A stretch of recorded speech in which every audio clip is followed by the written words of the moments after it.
Good evening, everybody. Welcome to the Agoura Hills City Council meeting. Please silence all cell phones and other electronic devices. If you wish to speak or submit a written comment, please complete a comment card for each item and submit to the city clerk prior to the public comment portion of the item. I will now call this meeting to order. We will now have our land acknowledgement. The city of Agoura Hills acknowledges that we occupy land originally and still inhabited and cared for by the Chumash Nation. Descendants of Chumash still remain, and we honor and pay our respects to their elders and various groups that make up the past, present, and emerging as they continue their stewardship of our lands and waters. We have a responsibility and commitment to elevate the stories, culture, and community of the original inhabitants of the city of Agoura Hills, and we are grateful to have the opportunity to live and work on these ancestral lands. I will now defer to our Assistant City Manager, Ramiro Dave, for the Pledge of Allegiance. Thank you.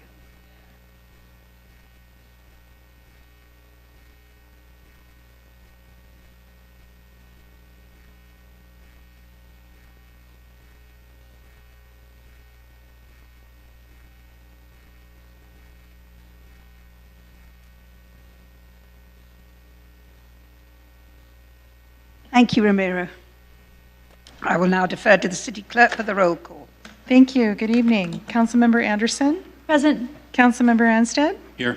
Councilmember Klein-Lopez? Here. Mayor Pro Tem Wolf? Here. Mayor Sylvester? Here. Mayor Sylvester, you have a quorum. Thank you. I'll now defer to the city attorney for the report of the closed session. Yes, thank you, Mayor. Direction was given to staff. No reportable action was taken this evening, and that concludes my report. Thank you. Thank you. We'll now move on to the approval of the agenda. Will the maker of the motion and the second to approve the agenda state your names? City Councilman Chris Anstead, I make the motion to approve the agenda for tonight. Deborah Klein-Lopez, second. Thank you. We'll defer to the city clerk for the roll call vote. Councilmember Anderson? Aye. Councilmember Anstead? Aye. Councilmember Klein-Lopez? Aye. Mayor Pro Tem Wolf? Aye. Mayor Sylvester? Aye. Mayor Sylvester, you have approval 5-0. Thank you. There are no presentations this evening, so we're moving on to Intergovernmental Special Purpose Committee and departmental reports. I'm first going to introduce new Southern California Edison SCE representative, Stephanie Mullen. Is Stephanie here? No. Well, we will wait. Maybe she's running late. Now we'll move on to Raise Adobe Days. So we would like to hear from the Raise Adobe Days Committee. Are you going to open it, Amy, or are they going to open it? Is Amy here? She is here, but I think I will be doing it. Oh, okay. Nick. That was the plan. Thank you, Madam Mayor. Welcome to Raise Adobe Days 2025. It is our 21st annual Raise Adobe Days to be held the weekend of October 3rd through the 5th. Most of the activities will be over at Race Adobe Park and Historical Site with the run and ride and parade at different locations, but I'll get to that in just a moment. Staff and our Race Adobe Days Executive Committee has been hard at work basically since the 20th annual Race Adobe Days concluded about 8 months ago. So we are making it bigger and better and all this fun stuff that everyone knows about and new stuff that people don't know about. So we're excited to present that to you tonight. I came to you a couple of months ago to unveil our 2025 Grand Marshals. Phil Reeves and Deputy Darcy have graciously agreed to be our Grand Marshals for this year. Phil Reeves is the chaplain over at the Lost Hills Sheriff Station, and Deputy Darcy is the oh my goodness, I'm blanking. The Grand Marshal, yes, the over at the station helps with what's I'm looking for? Deputy Darcy, what's his position over there? Support animal, that's what it was. I'm completely blanking. I apologize for that. I need some support right now. So we're excited to have both of them in the parade, and they'll be around all weekend. They'll be at the fiesta. They'll be at the park afterwards. He came to the meeting, and he was the hit of the show. So we're excited to have them for this year's Race Adobe Days event. We have an amazing Race Adobe Days Executive Committee. A couple of our members are here this evening, down in the front with the cowboy hats on. Deanna Glassberg from our Cultural Arts Council, Jody Regan, our volunteer coordinator, and of course, our Executive Committee Chair, Randy Paller. And at this point, I would like to invite Randy to come up and give us some information. Good evening, everyone. Stand proud of that. Okay. Okay.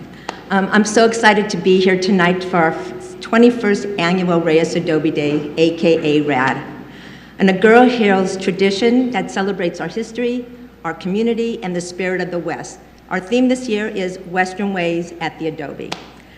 We begin Thursday, September 25th, with our RAD Fiesta at the Agoura Hills Recreations and Event Center, a lively gathering that brings neighbors and friends together as we kick off RAD activities.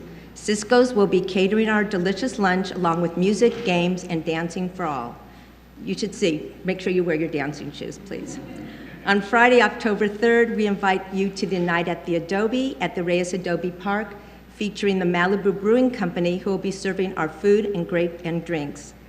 Check out our artists and vendors, and even enjoy participating in creative art activities. Music will be provided by Tiny Porch Concerts this year, helping set the perfect atmosphere for a relaxed and festival evening under the stars. In fact, Tiny Porch Concerts will also be providing music for the whole weekend. So it's a new partnership with us, and we're thrilled to have them with us. Then on Saturday and Sunday, October 4th and 5th, RAD continues with 2 full days of community fun. Saturday begins our much-anticipated RAD Parade, led by this year's Grand Marshal, which we saw, Phil Reeves, and joined by our beloved K-9 community member, Deputy Darcy. On Sunday, the energy continues with the return of our RAD Run and the RAD Ride. You can now sign up for both events, as well as the RAD Fiesta and Night at the Adobe at our website, which is reyesadobedays.org. Throughout the weekend, visitors can enjoy artists and vendors, live music, arts and crafts, pony rides, a petting zoo, food vendors to purchase delicious foods, and a variety of family fun activities. Every year, the Cultural Arts Committee creates an art project that we invite community members of all ages to contribute to. This year, we'll be making a colorful display of origami butterflies, which I think all of you have papers and directions, but it's good job. And we'll be displaying this, all the butterflies in several parts of our city. And I know when I walked in, I love seeing our last year's community art project up in the City Hall. So thank you for doing that. Our city is so fortunate to have an amazing committee members, volunteers, and community partners to help bring Reyes Adobe Days to Agoura Hills. We are so grateful, and I am so grateful personally, I get teary-eyed, to make this so possible. I almost got through. We look forward to seeing all of you for the weekend, and, you know, yippee-yi-yay, so.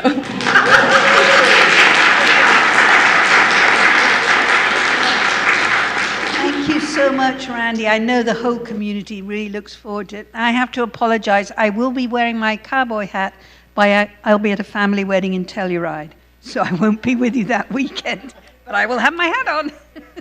Exactly. So thank you so much. And now we're going to go back because I see our... Madam Mayor, I do have a few more points, if you don't mind. It's quite all right. We're very excited about the event. Sorry, Nick. Go ahead. Totally okay. As Randy mentioned, we do have some amazing sponsors. I think I unveiled at the last meeting that our title sponsor for this year is Secon Dental. They're an amazing partner with us. They've been a part of the event a couple of years now. They're one of our Concerts in the Park sponsors. They're right down the road on Reyes Adobe Road, so we're excited to have them as our title sponsor for 2025. We have a whole bunch of other amazing sponsors. We expanded our sponsorship program this year to a bunch of different levels, so there was more ways for people to get involved. Berman and Paller are regulars. They've been there almost every year, I think, Randy, probably, as one of our event sponsors, and we have a new one, Oxygen Yoga and Fitness. Randy mentioned a couple of our RAD partners. We have an amazing group of not only committee members, but businesses that are helping support this event. Just to name off a few, Fleet Feet and Future Track are integral in the run, and that has been moved to Sunday over at the Wizen Center. Malibu Brewing Company, who's going to be a new business in town, has been amazing to work with. They'll be doing the beer and wine throughout the whole weekend, as well as the catering for the Friday night event. Randy mentioned the Tiny Porch concerts. We're thrilled that they're going to be curating all of our entertainment throughout the weekend. It's going to be brand new. We're finalizing that entertainment schedule as we speak and should have it up on the website in the coming days. And of course, Serious Cycling is back to do our rad ride on Sunday morning with those 3 rides, the 40 mile, the 40K, and the 4 mile around town. So we have some amazing businesses that are not only just sponsoring, but helping us basically run this event. And so we could not do this event without them. So thank you to all of those folks. And we do have our new level, the RAD supporter, which is the Apex Dermatology, DIA of California, and Menunu. So thank you all to our sponsors. We are still accepting sponsorships, so if you still want to get involved, please visit the website and let me know. I'd be happy to talk to you. We are thrilled to have a whole host of food trucks. We actually have 7 that we are planning on having this year, and they have all been at the Concerts in the Park. And we're going to have a whole fiesta, if you excuse the pun, of food trucks. We have the cannolis, we have La Fiesta Mexican Grill, Hamburger Planet, Kona Ice, Diamore's Pizza, Lucky Dog Coffee, and Mr. Softy, the ever-popular Mr. Softy, especially when it's 100 degrees outside. So we have lots of food for everybody. Please join us. Please bring your appetites. It's going to be an amazing weekend. RaceAdobeDays.org is live. Everything you could possibly want to know is on RaceAdobeDays.org. We encourage you to go to it. You can sign up for the Fiesta, the Night at the Adobe, the Run, the Ride. You can get information on parking, sponsors, the entertainment schedule. It is constantly a working document. There's always updates happening to it. So if you don't see what you're looking for, please don't hesitate to reach out to us. We are happy to answer any questions. But it is alive and kicking, and we hope you visit it and find out everything there is for this weekend. So Race Adobe Days, the 21st annual, October 3rd through the 5th. We hope everyone can join us in some capacity, come to the parade, be in the parade, come to the events, sign up for Night at the Adobe, come to the Fiesta the week before. One more big thank you to Randy and Jody and Deanna, just to name a few of our committee members. They're working so hard for this. City staff that are here, thank you guys so much. This is a true community event. And it literally takes a village to put this event together. And so we're very proud to put this on every year, and this year will be no different. And we hope to see you all. Thank you. All right, may I proceed? Okay, I would like to welcome Stephanie Mullen from the new Southern California Edison. She's our new representative. Welcome. Council, and apologies for my delay. I'm so honored to be here to see you this evening and to represent Calabasas on behalf of Southern California Edison. I grew up in the Valley. I'm born and raised here. I had the pleasure of representing this beautiful community when I worked for Senator Van Pavley, and I just mean it very humbly that when this opportunity came my way, I recently just came from LA Metro, but to be able to be the eyes and ears of the agency for Southern California Edison here with your community, the voice of your community back in the building really means a lot to me and was inspired me to make the shift. So I thank you. I look forward to building relationships with each of you, serving you and helping you serve your community best. And I just wanted to have the opportunity to introduce myself and know that we'll be having in-depth conversations. I've already had the pleasure of having a few great conversations with your team and your staff and your city manager, and we're building on those conversations. So, thank you. Well, welcome home, Stephanie. thank you. And it's great to know that we have someone that understands our community, and I know we've already spoken briefly, and you're aware of the problems we've had in the past, and we're looking forward to building a much stronger relationship with SCE and getting a lot more support. So we're looking forward to that. Any other council members? Yes.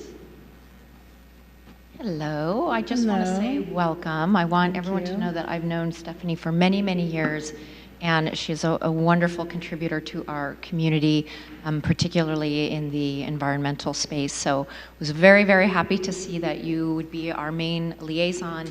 And we also have chatted offline, and You know some of the challenges that we've had, particularly with just communications between you and our residents during crises in particular. So I know you have examples from us of reps that we've had that have been amazing and some that have fallen short of our expectations. And I just wanted to let my fellow council members know that my experience with Stephanie has been nothing but fantastic. And I was really happy to see you on board, and I welcome you. Thank you. I will just echo that. Stephanie, it is so great to have you as our representative. We depend on Southern California Edison and a great relationship, and so it's phenomenal that we know that we've got somebody that we can trust in you. Thank you. Yeah, I actually wanted to welcome you as well, but I do want to take this occasion actually to bring up an issue just with the normal outages that we've experienced, because we did experience actually here in Agoura Hills, we experienced an outage within the last month. And I know there was a lot of residents, because I was getting pinged on my cell phone, that didn't feel like that they had enough warnings on it. And hopefully, after you met with our city manager, that you will work closely with the city manager on making sure that he's aware of those outages. Planned before they outages. happen. We can post them. We can try to get it out to the residents. I think that's the biggest concern, besides the emergencies, which we Right. all have issues with. With the regular outages, the residents wouldn't be as upset, I think, if they're aware of them. And I think there still seems to be an issue with SEE getting the message out when they're going to have outages in order to work on A planned outage, like a business expansion and understood. anything where they're going to be working on the lines. Just the residents just kind of need to know, hey, this is the time that's going to probably go out, and this is the time that's going to come back on. And as long as that's the case, I think that we will be fine with it. So I just wanted to kind of put that bug in your ear while I got you here on the podium, and I welcome you to the city, and thank you for representing SCE with us. Thank you, council member. If everyone's going to, I have to take. I too have had the privilege of working with Stephanie for years as a fellow Fran Pavley alumni, and as Councilmember Klein Lopez and Mayor Sylvester mentioned, you understand the region, the complexity, and how important our relationship in your current role is. So really look forward to working with you. Welcome. Thank you. Thank you so much, Stephanie. Have a good evening. All right. I'm now going to defer to Councilmember Klein Lopez for the Clean Power Alliance update. All right, well, I've been going back and forth whether I should mention this here or later in the consent calendar, but now I've decided I'm going to mention it here. We did not have a Clean Power Alliance board meeting in August. We go dark in the summer. So we will be back on in September, but our work continues. So one of the things I just want to highlight, I know my fellow council members have read our packet. We do have an exciting issue on the consent calendar that we will be considering. That is part of the Clean Power Alliance Energized Communities program, and we have Sona Coffee from CPA here if anyone decides they have questions about that. But it's a very exciting program, and I'm always proud that Agoura Hills is usually one of the first cities to take advantage of the many, many programs that Clean Power Alliance offers. And so it's on consent, so unless someone pulls it, we probably won't discuss it, but I just wanted to mention how happy I am that it's on our agenda and that it really ties into our climate action and adaptation plan, which is something I'm always looking for. With that, I will have a more thorough report next month after we get back to our regularly scheduled board meetings. Thank you. Are there any reports from staff? Seeing none, are there any other reports from City Council? Seeing none. We're now moving on to public comments. This section is reserved for persons wishing to speak on items that are not listed on the agenda that are under the subject matter jurisdiction of the City Council. If you have something to distribute to the City Council, please do not approach the dais. Excuse me. Hand your item to the City Clerk and she will distribute to us on your behalf. Public testimony is limited to 3 minutes per speaker, and a speaker's time may not be transferred to another speaker. persons addressing the City Council should not engage in disorderly conduct that disrupts or otherwise impedes the orderly conduct of the meeting. I will now defer to the City Clerk. Thank you. We did not receive any written correspondence. We do have one speaker card, Mark Hyman. Thank you.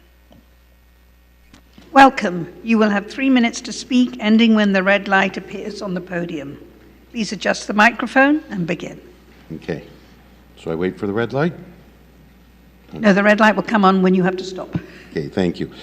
So, Mayor, I've lived in Agoura Hills for 31 years, and I'm the citizen who reached out to you by email about the improper signage on Rainbow Crest and Reyes Adobe. I think you call it the Hawk Light. And I want to thank you for your prompt response and resolution to an ill-placed speed limit sign. And I specifically want to reach out to the city manager. I don't know if I have the gentleman's name. His name was Kevin, and I wanted to thank him for actually getting it done. What I'd like you to do now is to focus on a more serious problem in our city, and that is of e-bikes.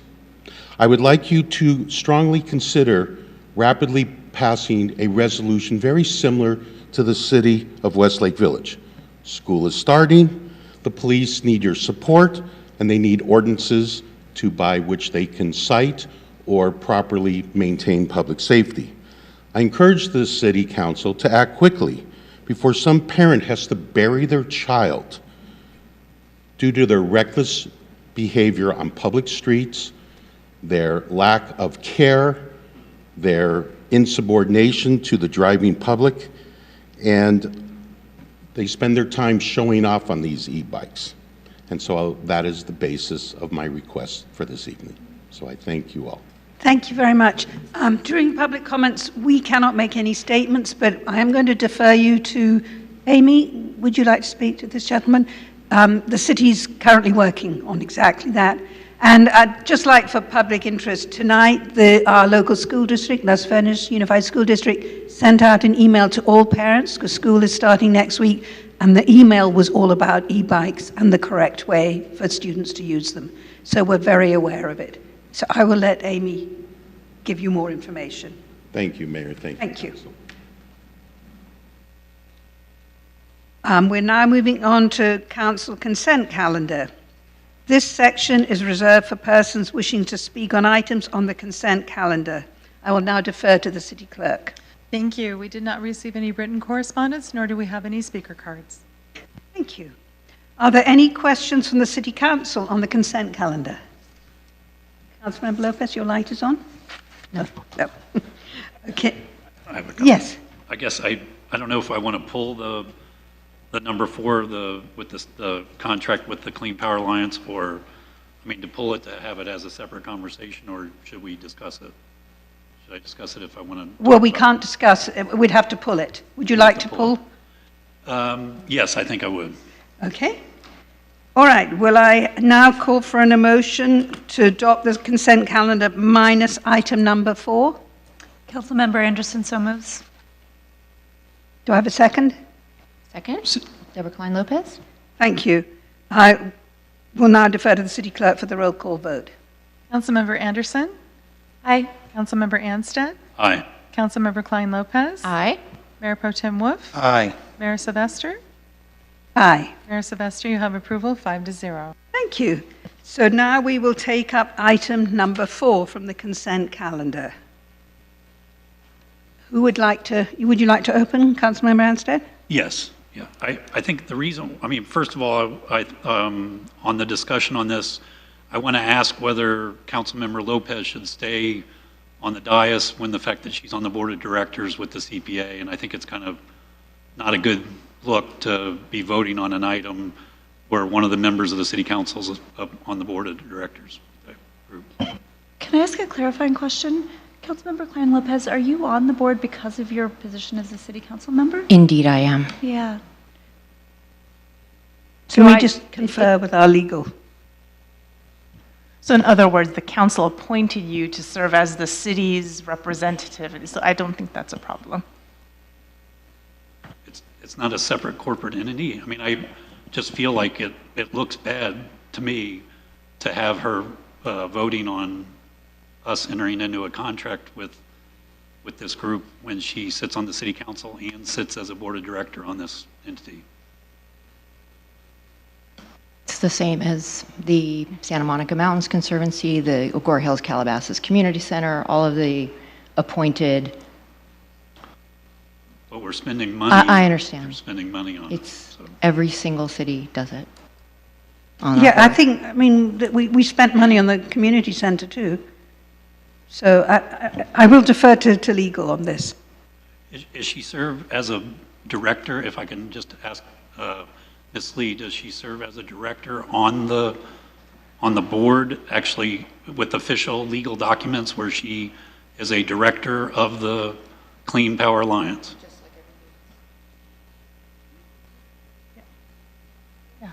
I mean, I'm sorry, I haven't had opportunity to look at any of these corporate documents. This is not been brought to my attention earlier, but as we stated, she is a member in her capacity as a representative for the city of Agoura Hills. And I don't think she's got any financial benefit from this, so I don't see a conflict.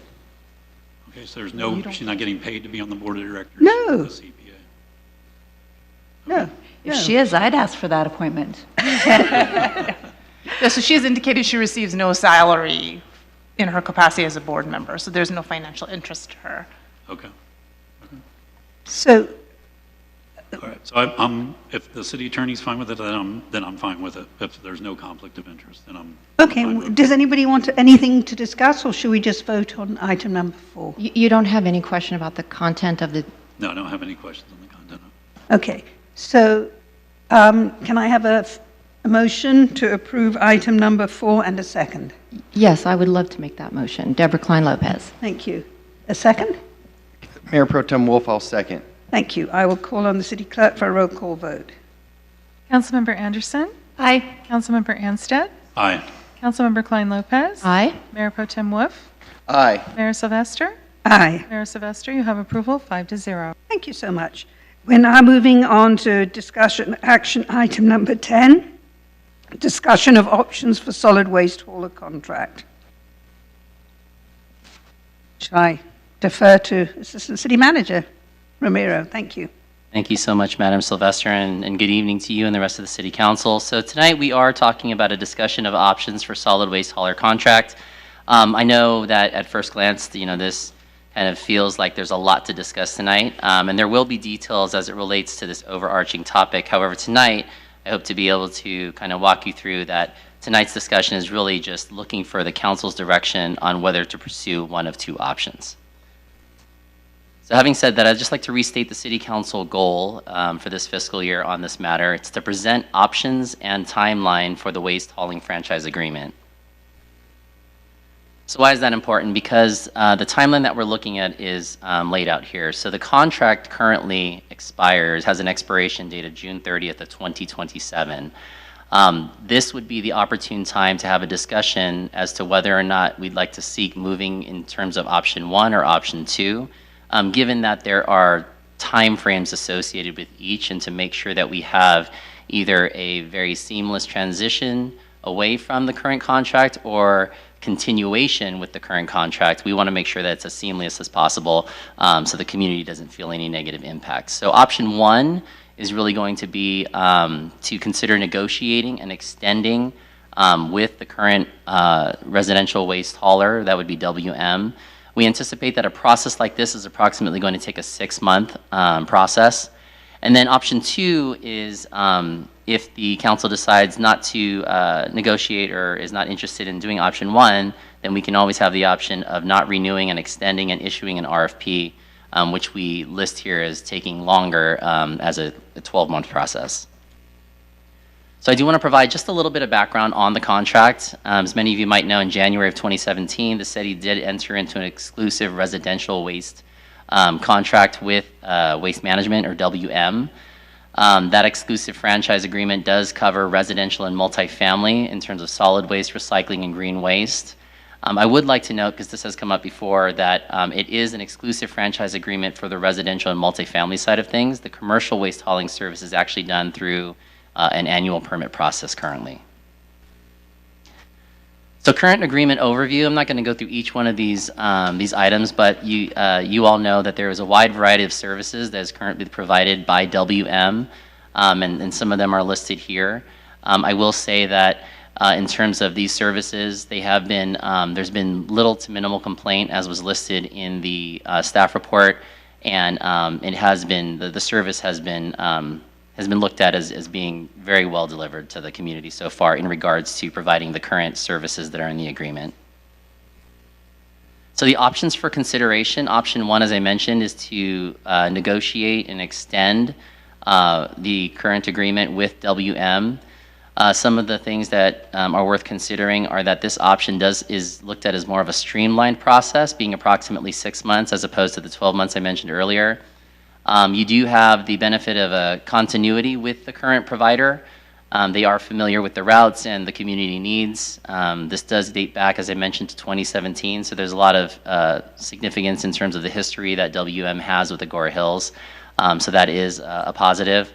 As I mentioned too, the quality of service and customer satisfaction, there have been minimal to no complaints. So in regards to all of the services that were listed before, WM has done a good job performing the requirements of the contract.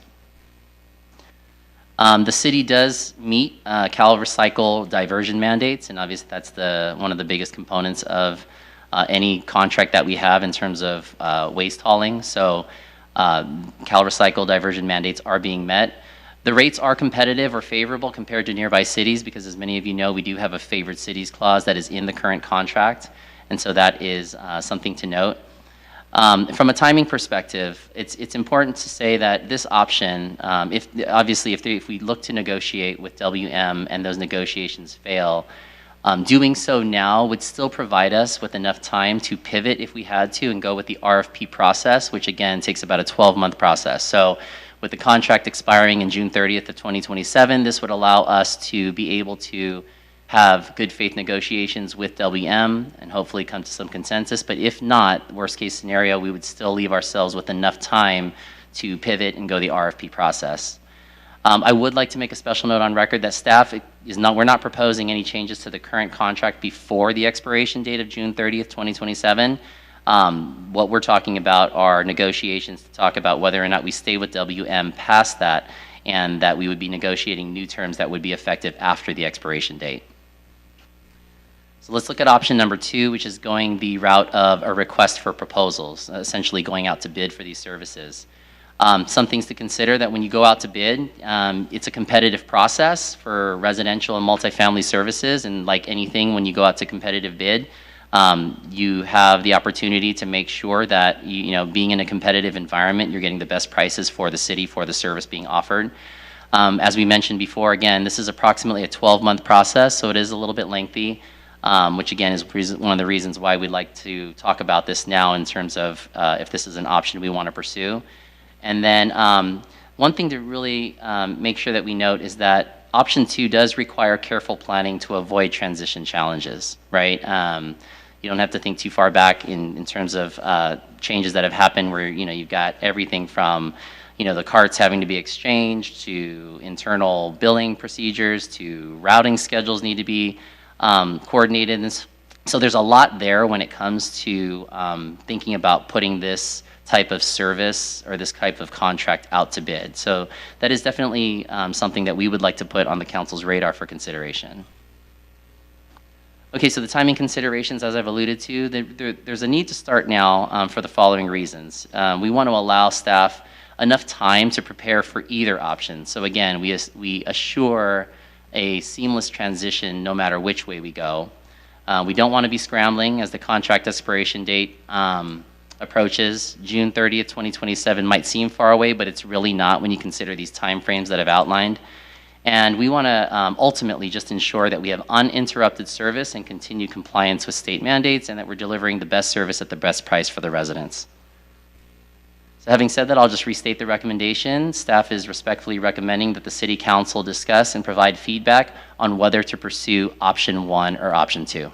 And that concludes the report. I do have Kim Nilsson, our amazing solid waste consultant, here to help answer any questions. So I turn it back over to you. Thank you so much. That was very informative for us. Do any council members have any questions before we move on to public comment? No questions? All right. We now move on to public comment. I'll defer to the city clerk. Thank you. We did receive one written correspondence from Dennis Weber, Agoura Hills, and I do not have any speaker cards. Let's see what showed up here, sorry. Okay, we do have some speakers for this item. Our first is Justin Hansinger, followed by Steve Lee.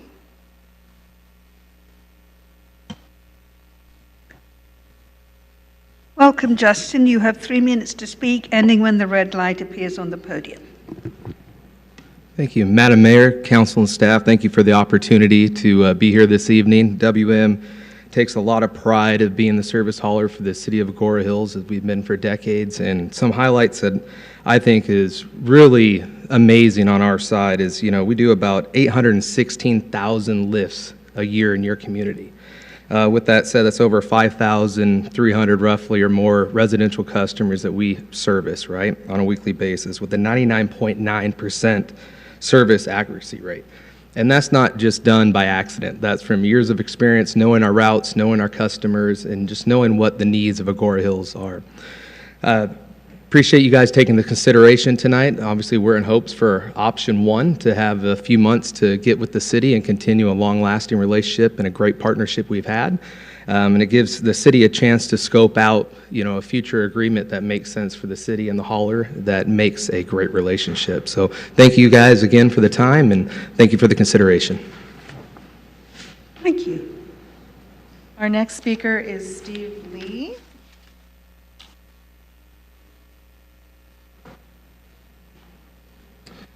Good evening, Mayor, Council, staff. My name is Steve Lee. I'm currently the District Manager for Waste Management, the facility that's been providing collection services in the city of Agoura Hills for decades.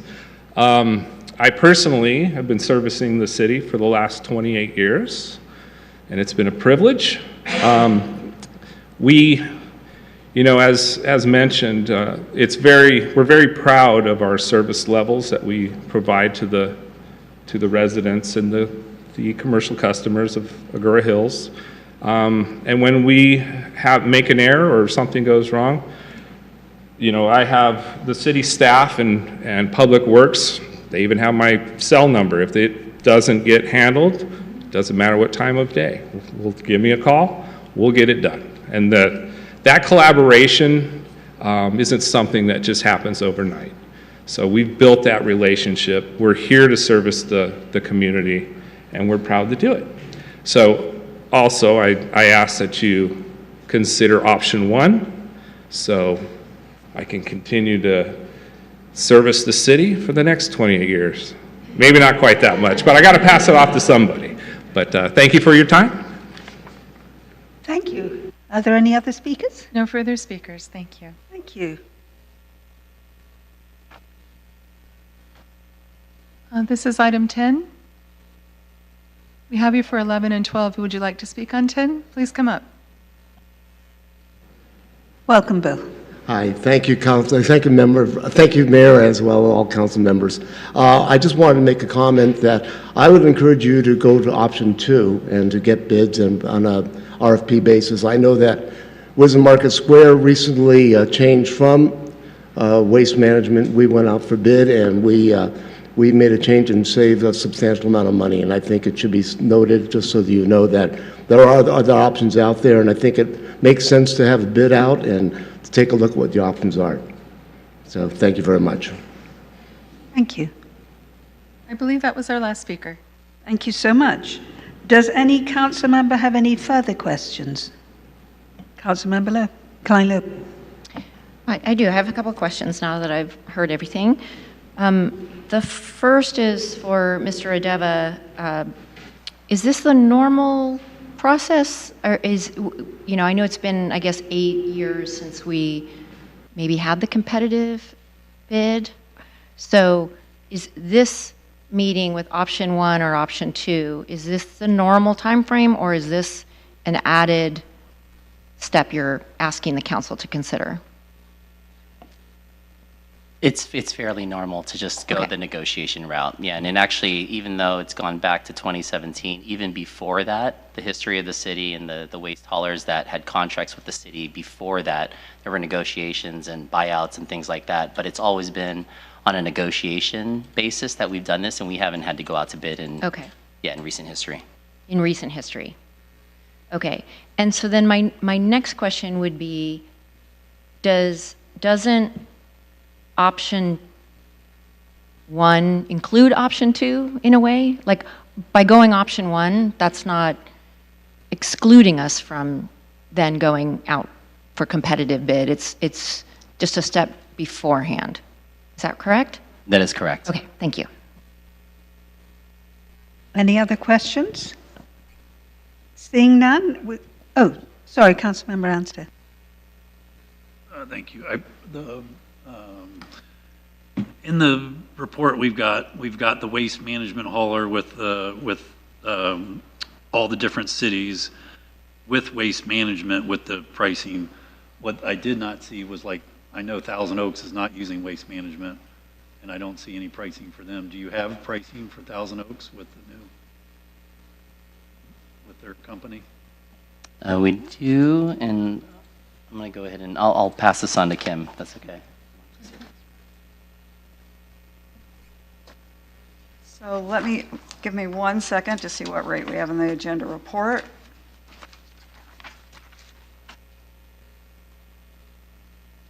So for the City of Thousand Oaks, for a 64-gallon container, the price is $27.21, and for a 96-gallon container, it's $30.80. And for the 131, which means once a week, 1 container, 3 yards in size, we have $189.27.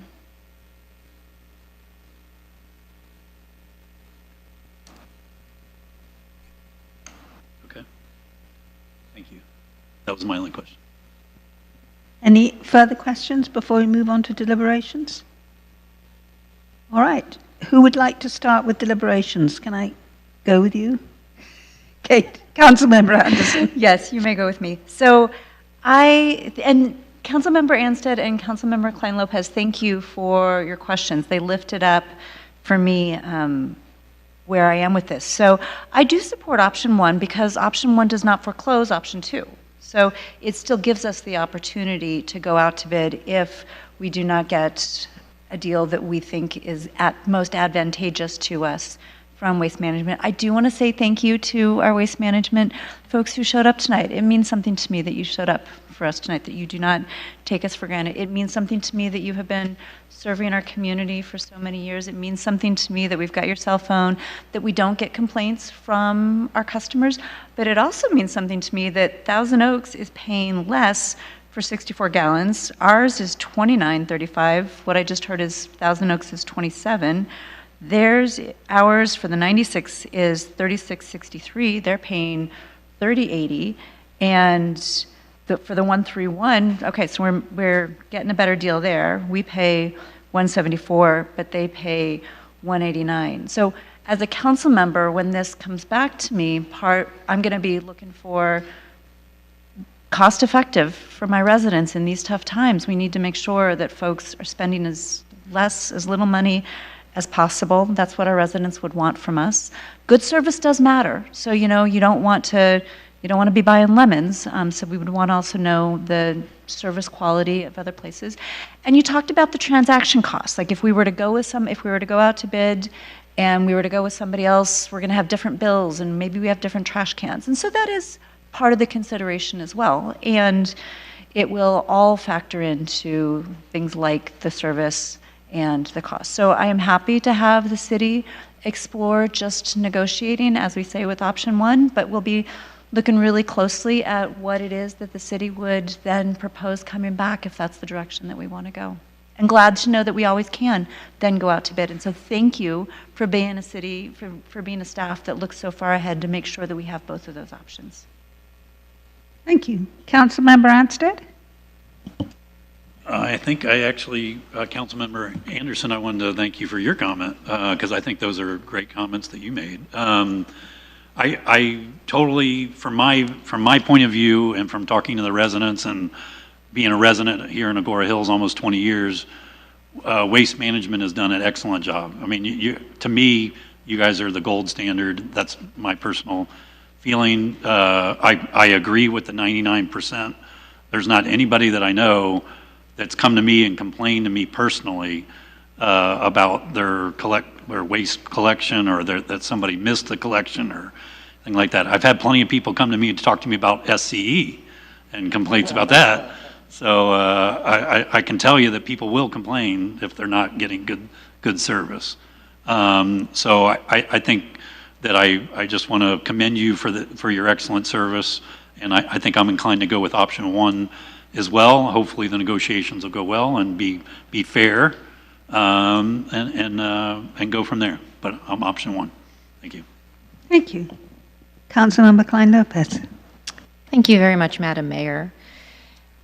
I have spent a lot of time talking with Waste Management over the last few years about all of the work that they do in the area, and so the first thing I want to say is, I recognize that this is a very basic report. When we do our negotiations and our renewals, it's always a lot more complex because this our needs and the community needs when it comes to refuse removal is actually quite complicated.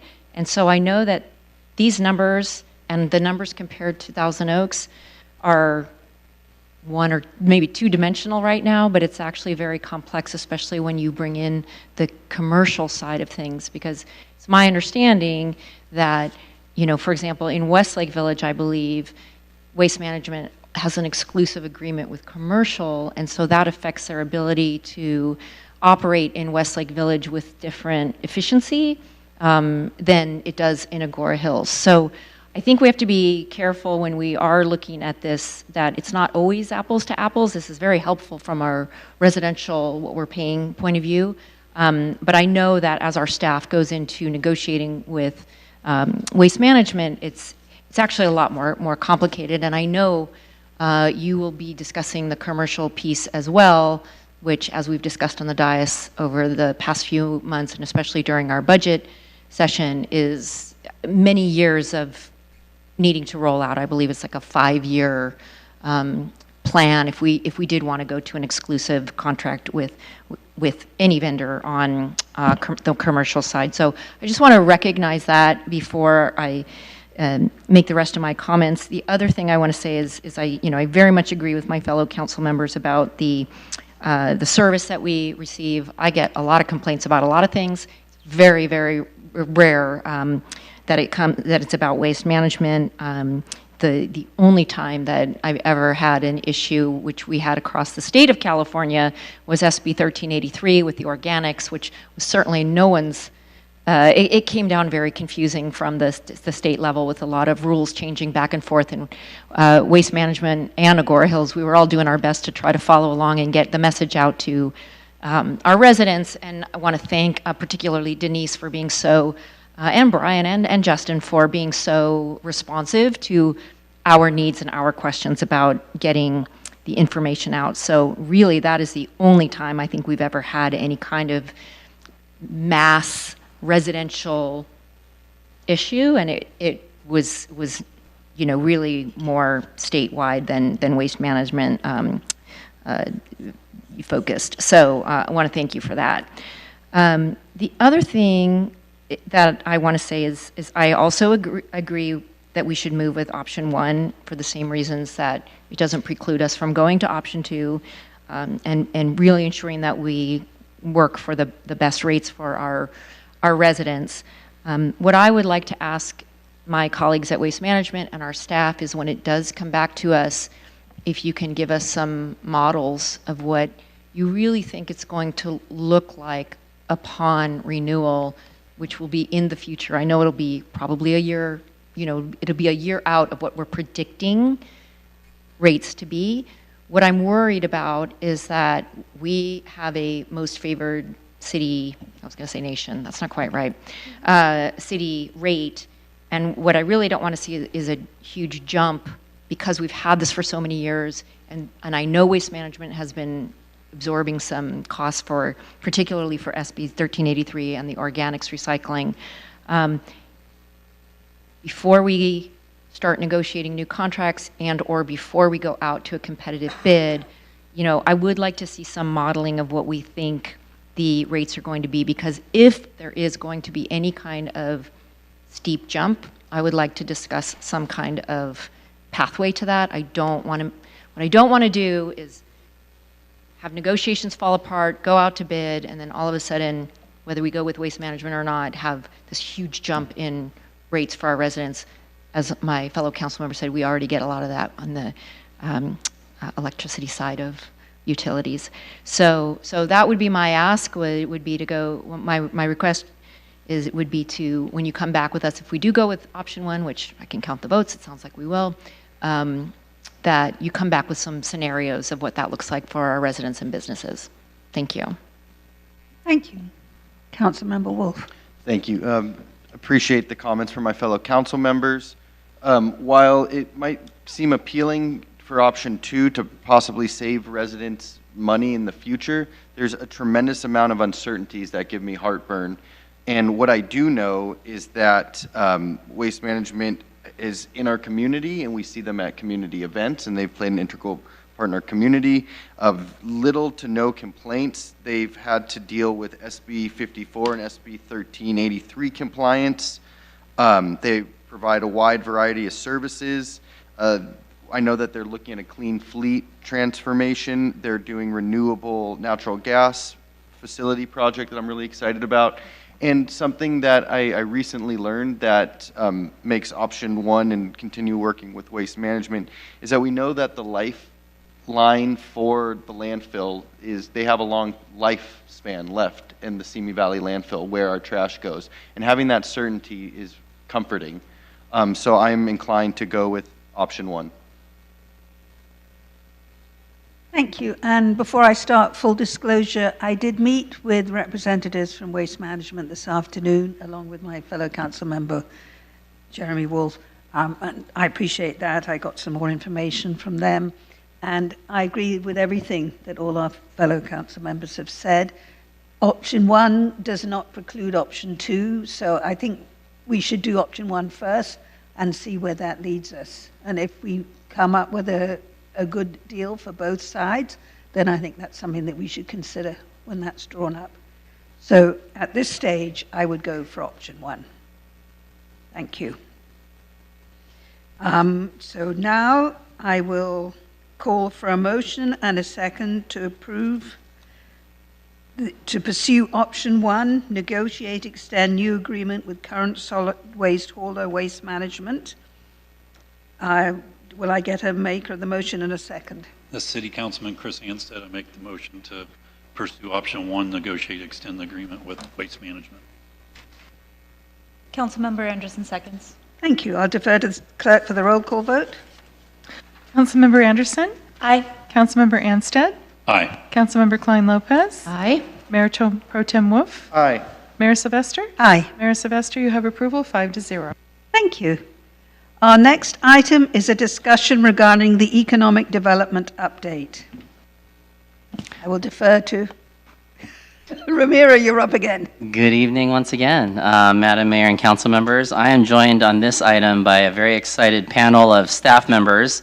I have Communications Manager Mary Haddad, Director of Community Services Amy Brink, and our Community Development Director Denise Thomas. So we are here to give an economic development update, and when last we spoke about this topic, it was a meeting where the council directed staff to really take a mindful approach to engaging with our business community. Really trying to get a better handle on what matters to them, what barriers they might see to doing business with us, look at ways to retain the existing businesses, attract new businesses, and just really get an idea of how we can better help our commercial business community. And so through the guidance and direction of our city manager, Nate Hamburger, we received that feedback, and we went out there and we were pretty aggressive with a lot of these discussions that we're happy to give you an update on today. So We actually talked to the subcommittee, the Land Use Economic Development Subcommittee, which is Mayor Penny Sylvester and Councilmember Klein Lopez on this. And we talked to them in June and July. And so we're going to go over some of those things now so that we can go ahead and bring that update to the full council. Just to give you an agenda of what we'll be talking about, we're going to go through an overview of the Economic Development Team goals. We'll go through some of the accomplishments to date. Like I said, we have been very busy in speaking with folks out there. We're going to give you a feedback recap. We'll talk some strategy review. As you know, that we have a city council goal to move forward with discussing a downtown concept plan that we'll touch on. And then we're also going to be going through some streamlining recommendations review. So having said that, I'm going to go ahead and pass it over to our Director of Community Services, Amy Brink. Thank you, Mr. Adeva, and good evening, Mayor and members of the City Council. I'm going to start the update on expanded economic development efforts that have taken place over the last 9 months. These development efforts were in direct response to concerns previously raised regarding retail vacancies, business retentions, and regional competition. Tonight, the Economic Development Team will review what has transpired to date in this multi-pronged strategy to support businesses, strengthen the local economy, and enhance the city's role as a business-friendly community. Let's take a look. Economic development aims to improve the economic well-being and quality of life for a community by focusing on attracting, creating, and retaining businesses that not only create jobs for residents, but also provide spaces and places for them to eat, shop, gather, connect, and build community. Therefore, a successful economic development strategy requires a comprehensive and coordinated effort to engage, retain, and recruit businesses within a community. Engagement is all about building relationships. Retaining current businesses happens when the Economic Development Team provides support through communication, outreach, site visits, and consistent action. Recruiting new business requires the knowledge and understanding of how a business will fit within the community fabric. Let's take a look and review some of the efforts that the Economic Development Team launched back in December of 2024. Hosted 2 successful business and breakfast events. I know Mayor Sylvester was able to attend one of those, both of them with us, one down here at the community room and one up at the event center. Both were very successful with more than 50 local business owners attending. They were shop owners, individual business owners who actually worked from home, and even employees who worked at a business in town. The questions and information that this group of people brought to us was invaluable, and seeing these folks connect with each other as business people was really a good start to the effort. Launched a dedicated monthly newsletter directed to business owners. Now, when we meet existing and potential business owners, we can say, have you signed up for the city's business newsletter? This is where businesses can connect and get their information and provide feedback to the city.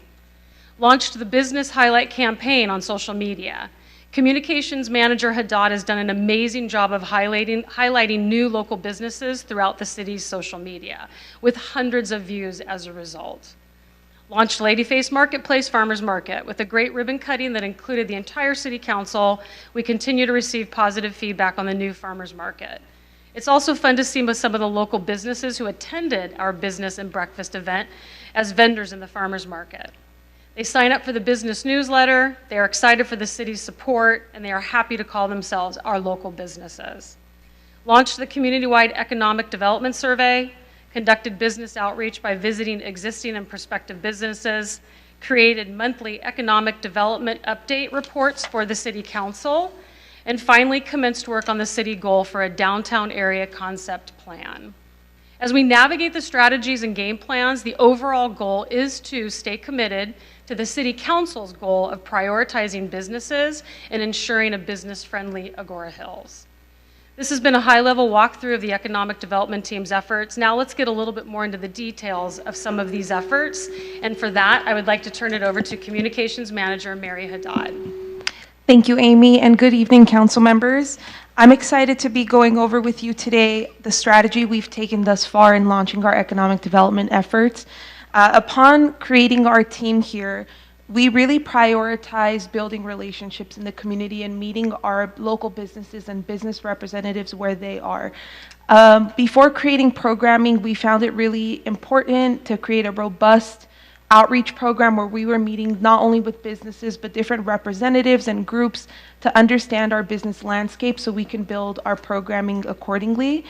Throughout the next couple of slides, I'll be diving deeper into what that feedback looked like, the different groups that we've met with, and how we're moving forward with some of that feedback. So going forward, in the last few months, as Amy's mentioned, we've hosted a couple of different events, including business and breakfast events. This included one in December, and then most recently one in the spring, and we're actually planning our next one coming very soon, so stay tuned for that. And we wanted to be very intentional with what we got from these events. We didn't want to just bring the businesses together, but create a space for them to be very open and honest with us, so we can continue building on the feedback we've been receiving. So actually our first event in December, we went in with a plan to have breakout sessions. We had very specific questions for the businesses. We each sat at a table. We were hearing from our businesses on their successes, their challenges, and that feedback was really invaluable, and you'll see some of the results of that in a couple of slides. In addition to that, we also met with various stakeholder groups, including our commercial real estate representatives and our shopping center owners. I see Mr. Bill Tucker in the room, who's been very involved in that process, so thank you. And we've been able to get a lot of great feedback from them and continue to build on those relationships so they can continue serving their tenants and prospective businesses coming into the city. And just to reiterate, we've been utilizing this feedback to create a very robust and intentional economic development plan where we weren't just seeing what other cities are doing, but we were creating a plan that worked for us, for our businesses, so they felt heard, and continue to feel heard as we continue to develop as a team. Throughout this process, we've been keeping our land use economic development subcommittee in the loop, and they've been invaluable in providing feedback. So much so that we've met with them a couple of times and have been able to put this robust together for the entire City Council to review. So I just wanted to take a moment to thank them for that. So here, just to touch a little bit further on what our timeline has looked, or our few months have looked like so far. And in addition to all of those feedback opportunities, we've also had the chance to launch the Economic Development Survey that I'll dive into deeper in just a little bit here. And we've also met with other cities. We want to understand what other cities are working on, big or small, and to not reinvent the wheel. If something works for them, see how it could possibly apply to us. Specifically, we've met with economic development teams from the cities of Moore Park, the cities of Thousand Oaks, and the city that I used to work for in South Pasadena, where we were able to take a look at some of the things they've been working on and find a way to really make it work for Agoura Hills, and those have been very valuable conversations. In addition to that, we've also been meeting with the LUEDC and receiving further direction from them. Most recently, in June and July, we had meetings with them in partnership with our community development department to go over different feedback points related to code changes that potentially may increase our business-friendly efforts. So we'll be diving into that shortly as well. So just to get into the specifics of what we've heard so far and what we've done about it. We met with our businesses through our business and breakfast events. One was in the community room, as Amy mentioned, and then one we expanded into the event center because we saw a greater hunger for the event and we saw more attendees there. We had about 50 to 70 attendees at both events, which was wonderful. New businesses, existing businesses who have been in the community for years. We had our Chamber of Commerce, the Greater Conejo Valley Chamber of Commerce was in attendance, which was great. And of course, Mayor Penny Sylvester to welcome all of the businesses there. So in that feedback, and as I mentioned, we did curate really specific questions in that first event. And some of the feedback we heard from our businesses is there is a need to highlight businesses a lot more in the community, make them feel a part of the community, and they also brought up various different code changes that we've been discussing between our community development team. So what we've done is launched as a direct result almost immediately after, I think a week after the event, we launched our business highlight program, which is a form available on our economic development website page, where businesses are able to go in, fill in a form, let us get to know them a little bit and visit them and film a quick video that we're able to put out on social media. We've been able to highlight various pizza businesses for National Pizza Day, incorporate different national days into highlighting other businesses, and we're looking forward to continuing to conduct outreach on that program and expanding our reach on social media, and the feedback for that has been tremendous. We've also ramped up our sponsorship outreach. So Nick Newkirk earlier talked about all of the great sponsors that have been part of Raise Adobe Days for a while, and also a lot of new sponsors coming in. And I believe that's a result of a lot of our outreach specific to our businesses that have the need to be highlighted or want to be highlighted. So we've done a lot more intentional and robust efforts in getting our businesses involved in all of our events. More specifically, today I met with the Raise Adobe Days Marketing Committee, and we talked about how we can create a specific campaign to have businesses take advantage of the RAD Parade, which is a free resource for them to go through the parade, put their logo either on a car or walk around with their logo and really highlight the great work that they're doing. So stay tuned for a really robust outreach strategy on that. So those are just a couple of examples of ways that we are addressing the feedback we've been hearing from the businesses so far, but the conversation doesn't end there, and we're looking forward to continuing to build that relationship with them. So in addition to the business and breakfast events, we've also hosted a couple of roundtables with our property owners, shopping center owners, and commercial real estate representatives. And this took over a few months where we've had different roundtable discussions. And what I really want to reiterate is that these were safe spaces for those representatives to be very honest with us on their experiences in doing business with the city. And we appreciate the feedback, and we've really taken that feedback and tried to turn it into result-driven strategy that you'll hear a little bit more about later. So ahead of those meetings as well, we wanted them to be very intentional. We sent a list of questions to those representatives to understand what kinds of challenges they're facing, what kind of successes they have had in working with the city, and how we can continue to be their partner in creating a better business environment for their businesses who are with them, but also businesses who prospectively might be coming into the city. And some of that feedback has included, more specifically from the shopping center owners, they all expressed the need to have a dedicated team in City Hall that they can go to for business efforts, hence the creation of the economic development team. And we found that very valuable, so we can continue being a connector to them and specific people in our team or different agencies in the area that may be able to assist them through funding or public safety concerns, whatever it may be. So we've had a lot of those experiences come as a result of these meetings. In addition, we've had different efforts come out of that, including connecting with shopping center owners for different partnerships like the Ladyface Marketplace. And again, I want to mention Bill Tucker in the room, who's been a really great partner in that. So that those meetings have created some great relationships, and we're excited to continue that moving forward as well. Last but not least, most recently, we launched an economic development survey community-wide. And this is just a summary of those results. There was about 10 questions on there, and we'll go over what these results mean. And we had about 86 responses, so a relatively low sample size, but we did find some really valuable feedback in there, and we look forward to continuing to put different surveys out to find out more about our businesses. And of those 86 respondents, about 67% were residents, about 33% were part of our workforce, and about 27% were business owners, and some intertwine.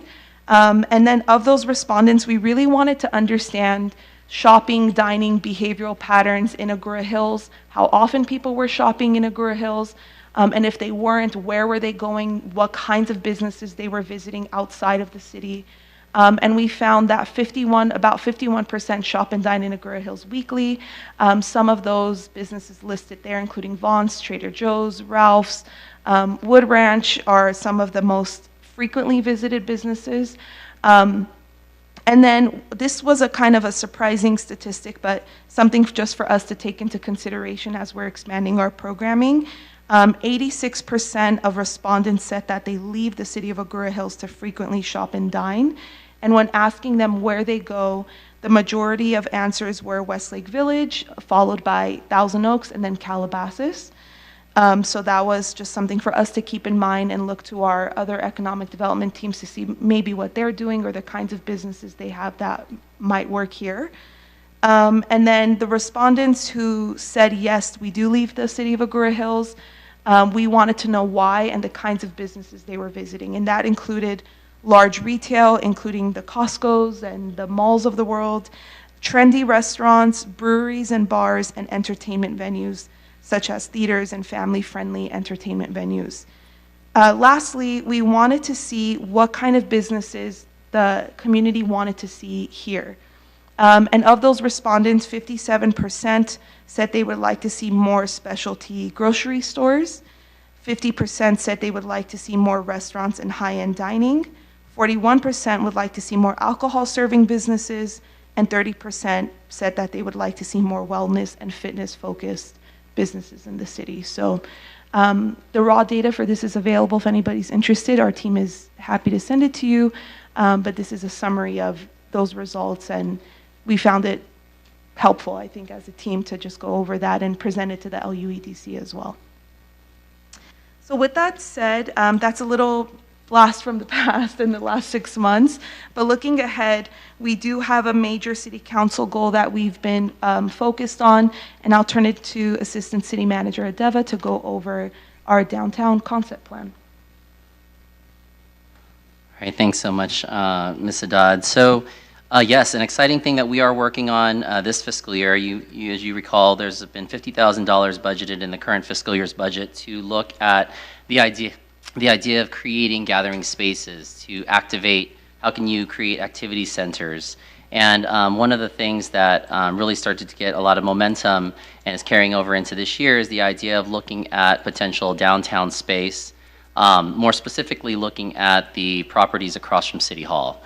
Now, granted, there could be other locations around the area that make sense as well, but focusing on what we think could be some very fruitful discussions about possibly creating an activity center right across the way here, enhancing a lot of what we believe are some really good parts to be able to make that work.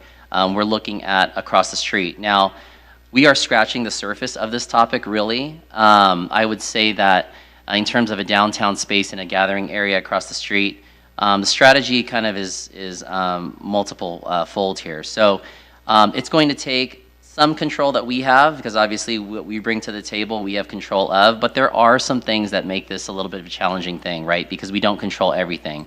So this first bullet point, engage property owners in discussions.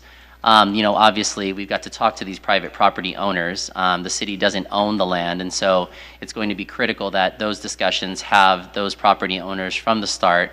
The idea is that, and we have begun some discussions, the idea is that we're going to have more to really talk about the possibility of a public-private partnership and look at what that really means. Is there a win-win situation wherein the city can come to the table and try and create some spaces or some uses that really make sense and embrace the essence of what Agoura Hills is and what's important to the community?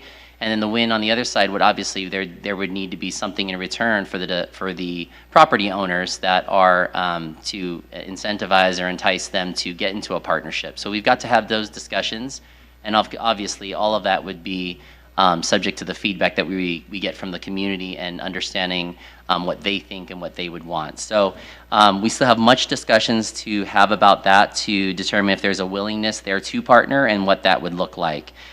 In the process, that $50,000 that we talked about that's budgeted would go towards hiring a consultant for a concept plan.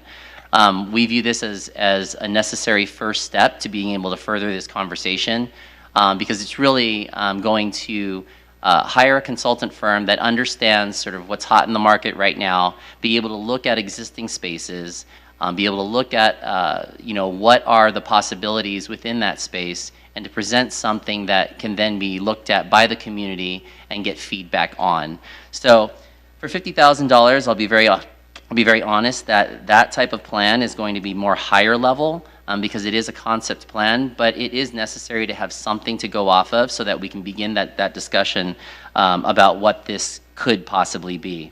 And again, the target area that we're talking about are the private properties across the street from City Hall, public-private partnerships, as I talked about, trying to establish a shared vision. And it truly is going to need to be a collaborative process. And so we will be reporting back to the council as well as the LUEDC to constantly be giving updates as we move along. And we fully anticipate that these discussions are going to be having stakeholders come to the same table to figure out if we can get to this win-win situation. So the concept plan scope of work would pretty much entail bringing on a consultant that would help to facilitate these discussions with the various stakeholders, helping to identify them and to engage them.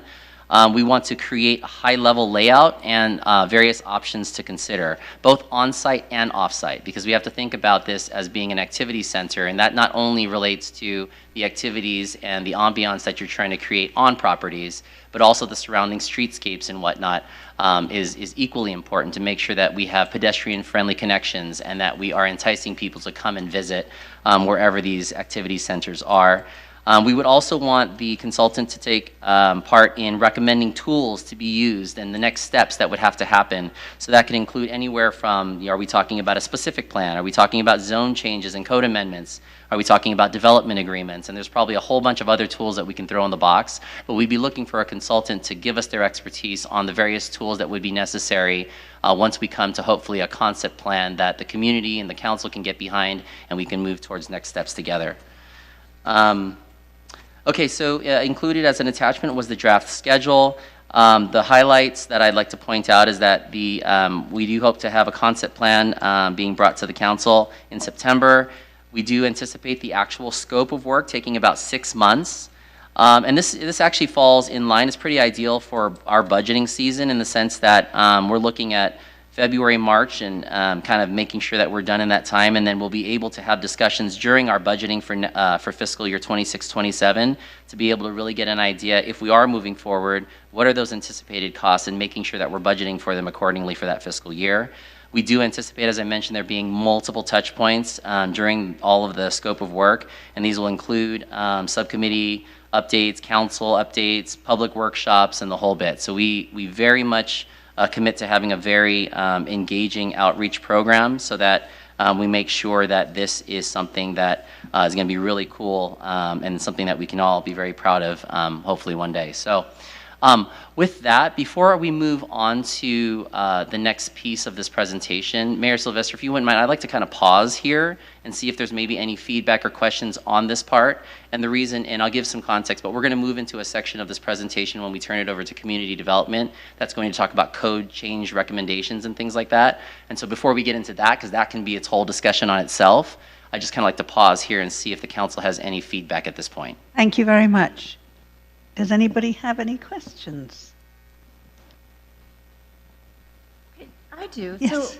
So first, just compliments. Like, this is phenomenal, and I am so excited that we are engaged in this entire effort. So thank you for everything that you guys have been doing. Thank you in advance for everything that you are doing or that you are planning on doing, and thank you for this phenomenal presentation. And I see what you guys have talked about in two separate but related buckets. So the first is what what Ms. Brink and Ms. Nutt talked about in terms of the listening and the general ideas going forward. And I understand that we'll then talk about some of the code pieces that are in that report.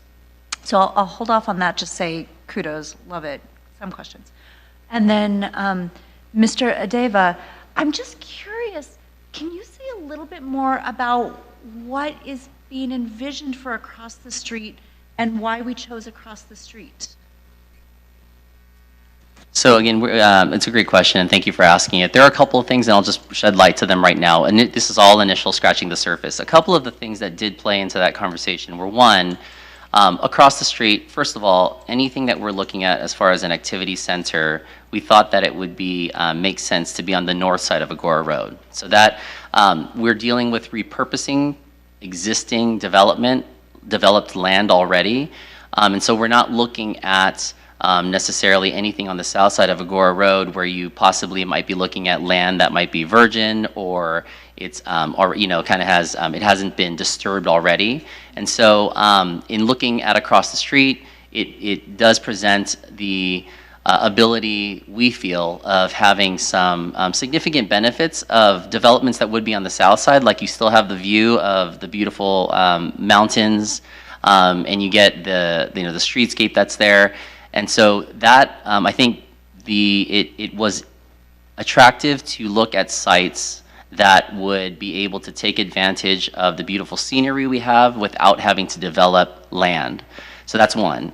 Another thing in particular across the street, we start to look at a lot of downtown areas. What you'll hear when you ask around is, when you think about downtowns, you think typically about intersections that come to mind, right? You think of a city and you immediately think intuitively about some sort of location that makes sense. In Agoura Hills, what we thought is that you think about our event center and the amount of foot traffic that goes to the event center, and then you have the hotels that are in the surrounding areas, not too far away from this location. So you've got people coming to events, they're staying in hotels, and there really isn't anything so much to do in the near vicinity here. And so when we were thinking about possible ways to activate, we looked at an opportunity to be able to have that conversation about making something closer in proximity to where we have a lot of foot traffic that we might not currently be getting, we might not currently be taking advantage of as far as people that are here on a pretty regular basis every weekend. The event center is pretty much packed.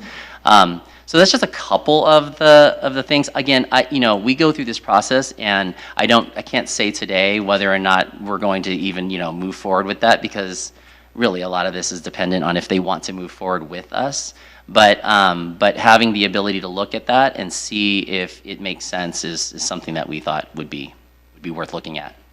And then forgive the ignorance, because perhaps this is something that has come before us and I've just missed it, but I've heard you use the term activity center. So look ahead 5 years, and the business plays ball with us, and the concept paper is, we have something fantastic.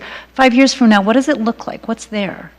So when we say activity center or gathering spaces, what we're talking about is creating experiences, right? And so whereas in the past, you'd probably look at the commercial market of just being like, I'm going to go to a specific location, kind of do my shop in a brick and mortar store, and then I'm out of there. What is becoming more of the trend in what we're hearing is that people care about going out and being able to go, grab a glass of wine, maybe sit by the fireside, kind of have the kids hanging out playing while then I have some shopping nearby. So we're trying to look at creating areas that have a certain synergy associated with them.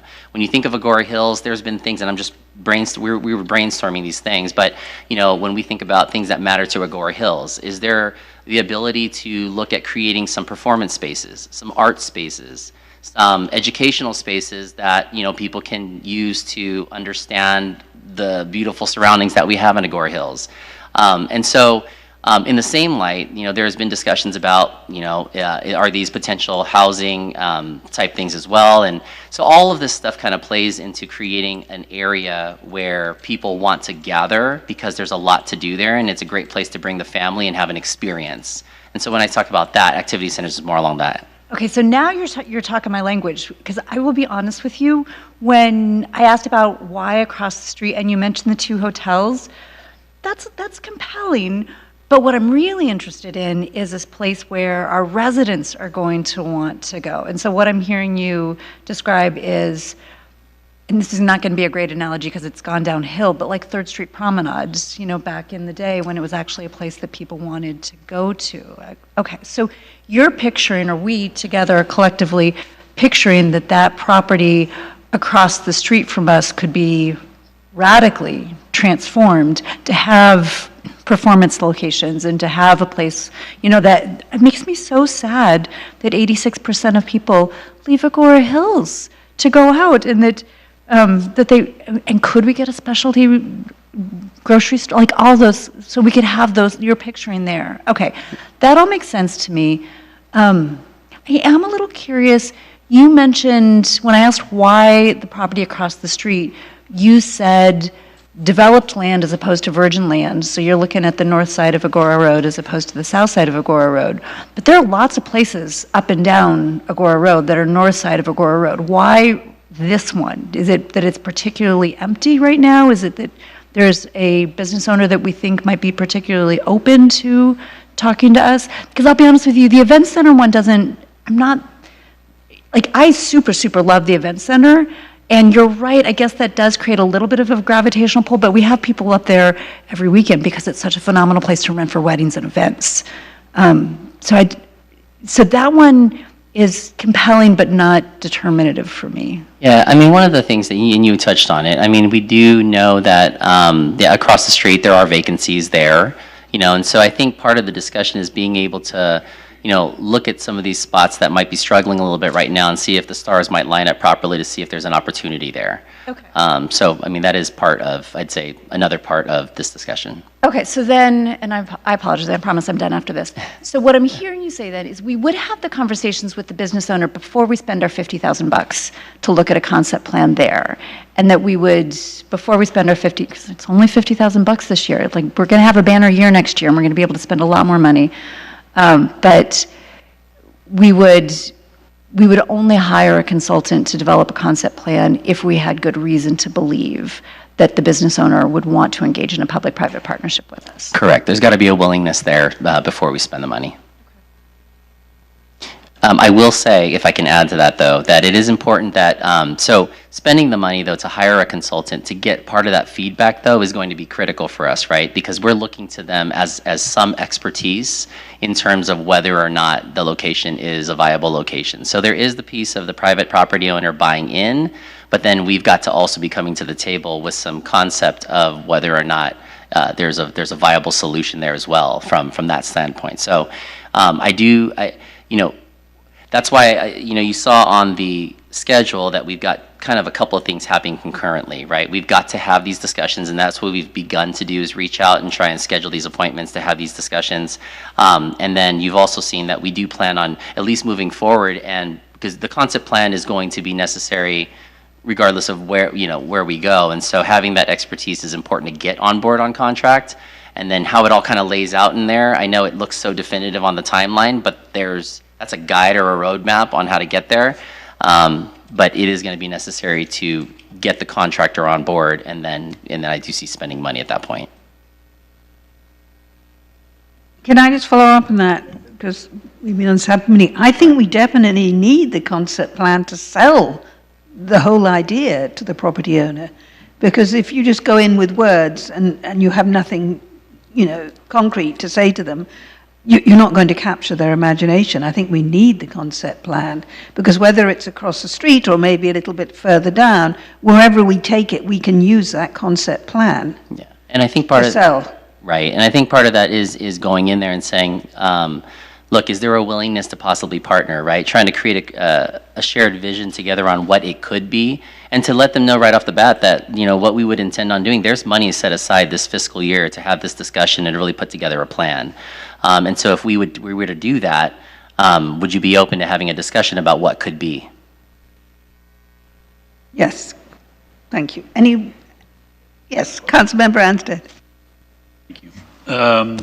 Mr. Deva, I'm not afraid to push things a little bit here, but I want to try to talk this through a little bit with you. I guess one of the things I want to go back to is when the village, the Agoura village that we have been envisioning for a long period of time, that that was going to be like the center of town, and that along Agoura Road, just like you're talking about. And then we've talked about that, and we've kind of tried to, there's plans for that. Everything's kind of continuing on that. There's also now development on the corner or down near the Wizen Center, where we got new residential units being built right across from the Wizen Center. And we've got a park basically being built right next to the Wizen Center. I guess a little bit of my pushback on this is, it seems like we've already got a downtown designated area, or an area, at least in general, that is kind of considered to be the downtown of Agoura, and that's kind of anything that comes off the Wizen Center. that's kind of the center, and then you kind of feed off of it, off of that for other places. The only reason why I bring that up is because I'm wondering whether for the $50,000, I kind of want to push back a little bit about using all of it for just this, kind of looking at this project across the street, because I want to bring up, issues that are well known, is that there's been plenty of businesses that have operated, the bar, the tavern that went out of business, that shopping center that's right next to the tavern, lots of businesses are empty in there right now, still currently. And I guess one of the feelings that I would have of that $50,000 to use for the consultant is you've done this survey, which is fantastic. We've got input from the business owners. It kind of feels like the next step would be to have the consultant look at all of the major centers that are currently in Agoura and how can we either modify them or work with them, not necessarily modify them, but work with the owners of those to make them more business friendly to what the current business environment is. Like you said, the experience environment. So I guess that's kind of what I want to, like, can we expand the consultant contract for $50,000 to be able to look at also the downtown and then have them take a look at the current commercial properties that are in Agoura and ways that they can be done to make it more friendly for the current environment. Like one of the examples I would use is what we've learned already from COVID is I think the outdoor spaces has been an attraction to a lot of people. And I think that's one of the experimental or the things that people are experiencing now is they want someplace they can go outside and sit outside and have, like you said, wine and all that. And now we also see from the economic group that the Hyatt Regency is now building out that space behind them in the parking lot and making that with the food trucks on Thursdays and make that an outdoor experiential thing. So those are the types of concepts that I'm trying to throw out there and that I would want the consultant to say, hey, these are spaces that maybe you could do that with or to look at. It could be that space across the street. But also, is there other spaces here in Agoura that we already have that we could expand? And I would want that consultant to kind of tell us that.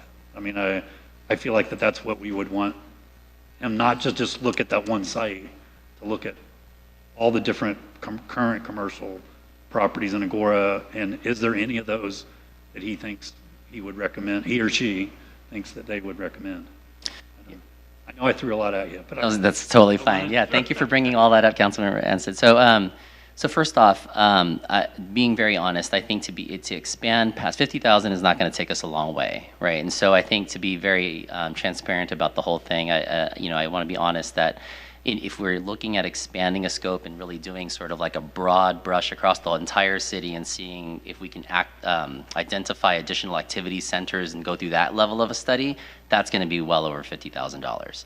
And I imagine it'll be in the six-figure range to do a study of that nature to get any level of detail that's worth anything to us. But it's not impossible, but just to answer that part of the question. The other part that I do want to bring up is you brought up a good point about Agoura Village Specific Plan and the fact that we already have a plan in place. So, on that, and that came into definitely the considerations and what we talked about. And I'll just share this, as many of you know, obviously the plan has an approval date of 2008. And so we're sitting here in 2025 and nothing has been done, right? And so the developments that you bring up, which is the housing developments that are coming in, were not even the original intent or plan that was outlined in what was envisioned back in 2008 of the plan. So even though there are things happening, as you brought up, one could say that nothing has actually happened that was originally planned in that plan. And so I think that for us, that sparked the thought. That was the genesis of the thought of, well, are there other locations that might make sense wherein we don't need to give up on our master plan downtown area, which Agoura Village was supposed to be? And that's how we kind of came to sort of moving and looking at challenges maybe that, Agoura Village has had in the past. And maybe and I think that's how we landed on the north side of Agoura Road, possibly moving it a little bit away from that intersection. And these are all feedback points that we've heard, right? Like people are concerned in the feedback that we heard. There's concern about, obviously always evacuation comes up. There's always about additional housing that comes up. Everything around that intersection. And so I think that for us, being able to at least consider areas that might be less intrusive to undisturbed land, areas that are not maybe so centric to that intersection, like those are things that kind of played into us being kind of landing on where we did. I hear your point about kind of going broad, more broad. That's not what we talked about initially and what the money was set aside for. If that's the council's prerogative, we can definitely do that, but I just wanted to be very honest that that's going to be way more than the 50,000 that we currently have. If we wanted to go that route, I would suggest that we go forward with the original plan, and then if it's something that, you know, in addition to that, we want to kind of expand further, we can have discussions about that for next fiscal year and kind of build on what we're trying to do with this 50,000. But I kind of look at that as maybe a way to move forward with what we have and then still possibly get to where you're talking about. Okay. It's reasonable. Thank you. Any other council members? Okay. Can we move? Before we move, okay, so that's. So, yeah. So we're still on So I have some questions. comments, but not questions, but I don't know if you want me to add my comments to this portion now, or if you want me to wait until Mr. Adeba finishes the rest of the presentation. I think, what would you like to do? So I think, Mayor Sylvester, if, for instance, Councilmember Klein Lopez, if you have comments that are specific to what we've discussed so far, then I would say that'd be great to hear. Yeah. Let me just share that before we move on to the more detailed process. But, Perfect. you know, just want to remind my fellow council members that we did talk about this at our goal setting session, and this is what we put the money aside for, and this is the amount that we decided upon. So it's not like we can just on the dais just decide without it being agendized to expand something, and especially when we don't have the money set aside for it. So, you know, thank you for all you're doing in accordance with the direction you got from our goal setting session.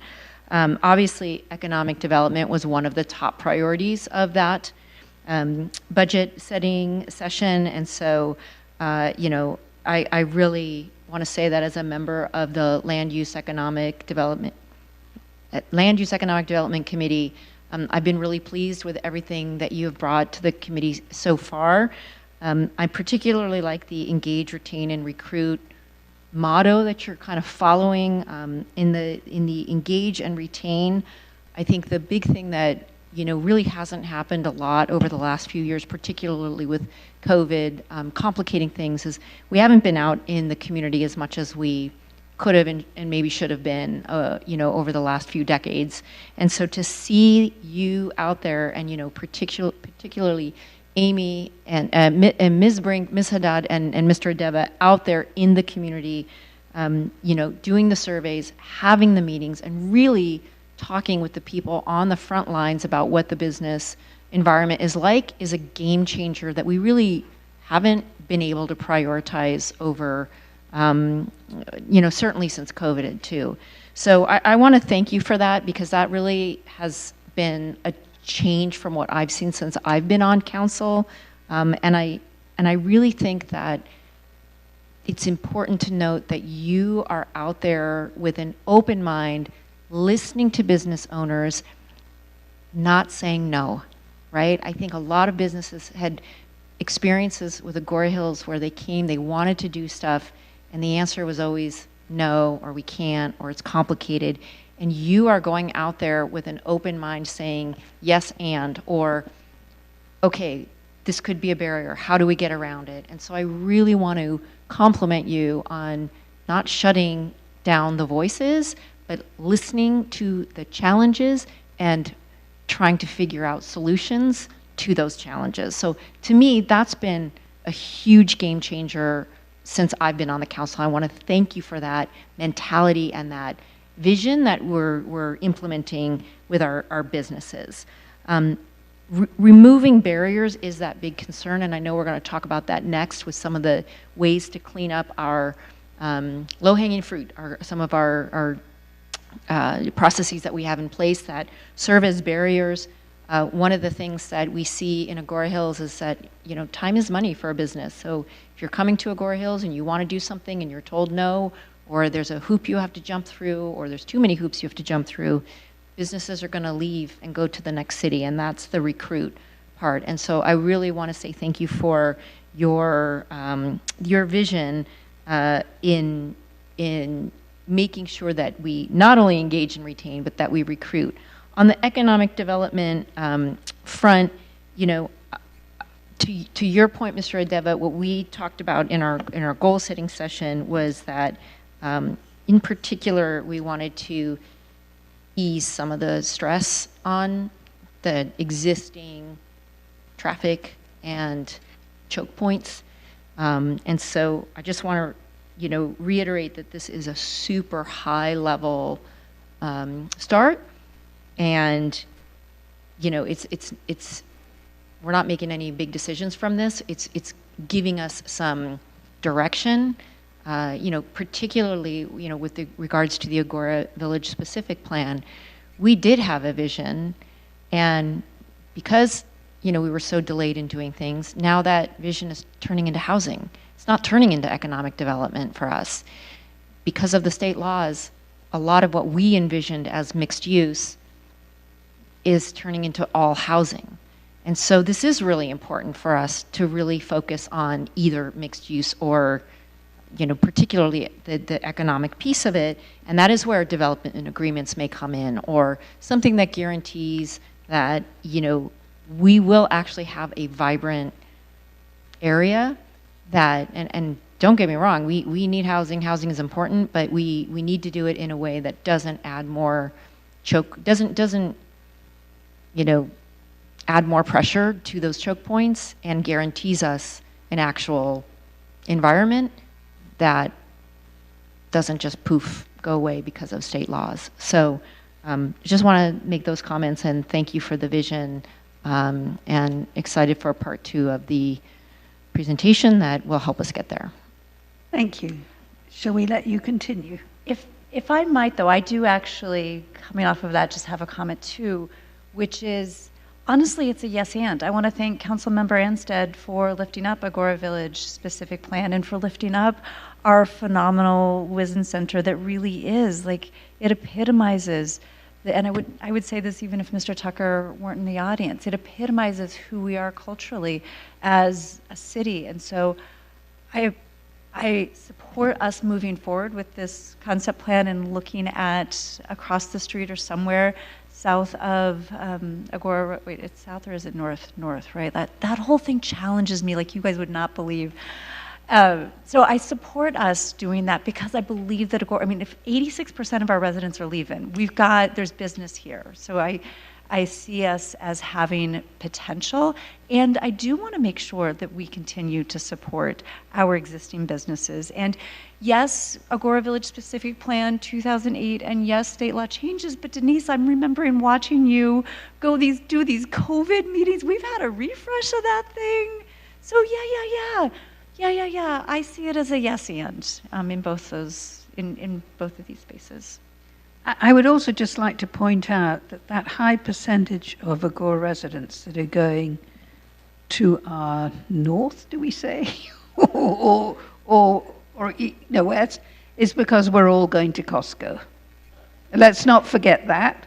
And we did not want Costco in our city. So we thank Westlake Village for hosting Costco, and we like to go there to shop, but we like to come back here to live. I just want to say that.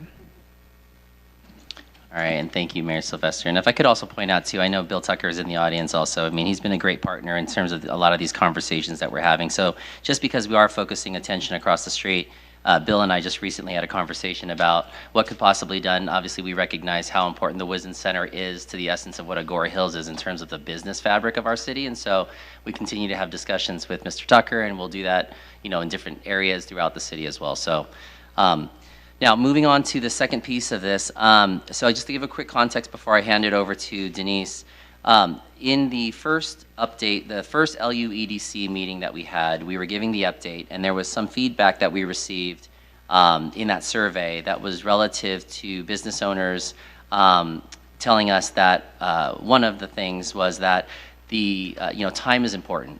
Time is important to our businesses, particularly businesses that are also looking to come into Agoura Hills, and that there was quite a bit of comment about the processes that we have and the need to streamline processes.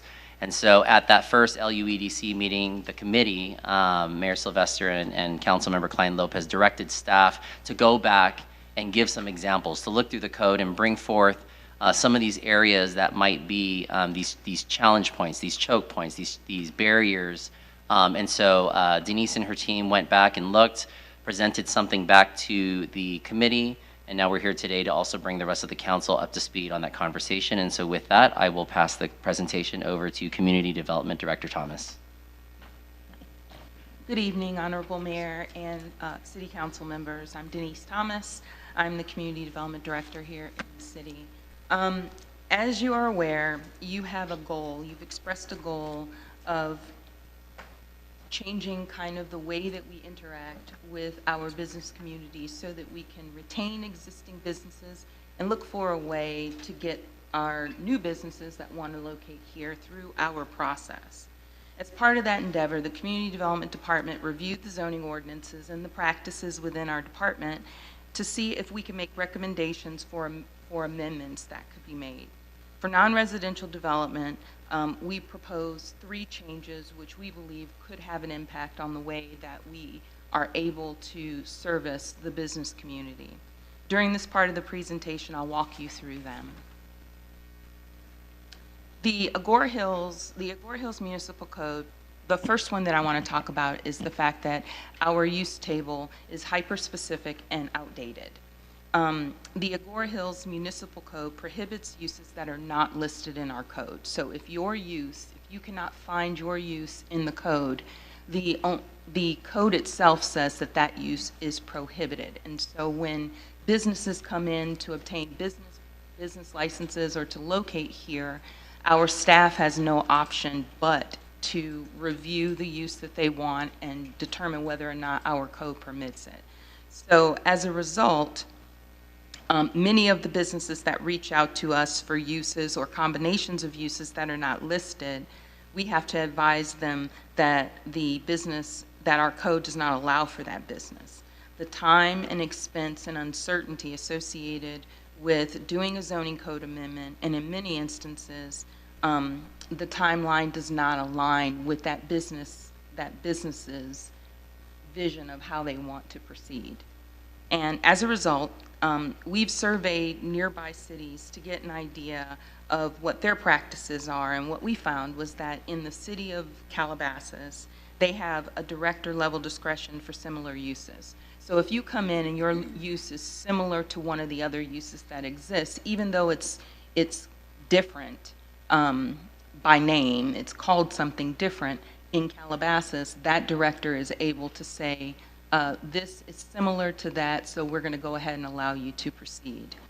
In the city of Westlake Village, they have a broader use table, which has fewer categories, which would allow more businesses to come in based on their review of the application. And we don't have that ability here. There is an ability for the director to make some similarity determinations, and I have done that. That's how we were able to get businesses like the Malibu Brewery into the old Ladyface Tavern or Tomoko Grill. They came in, we met with them. I took a look at the property as it existed, and I was able to make a determination that's defensible based on the provisions of our code, and they were able to proceed.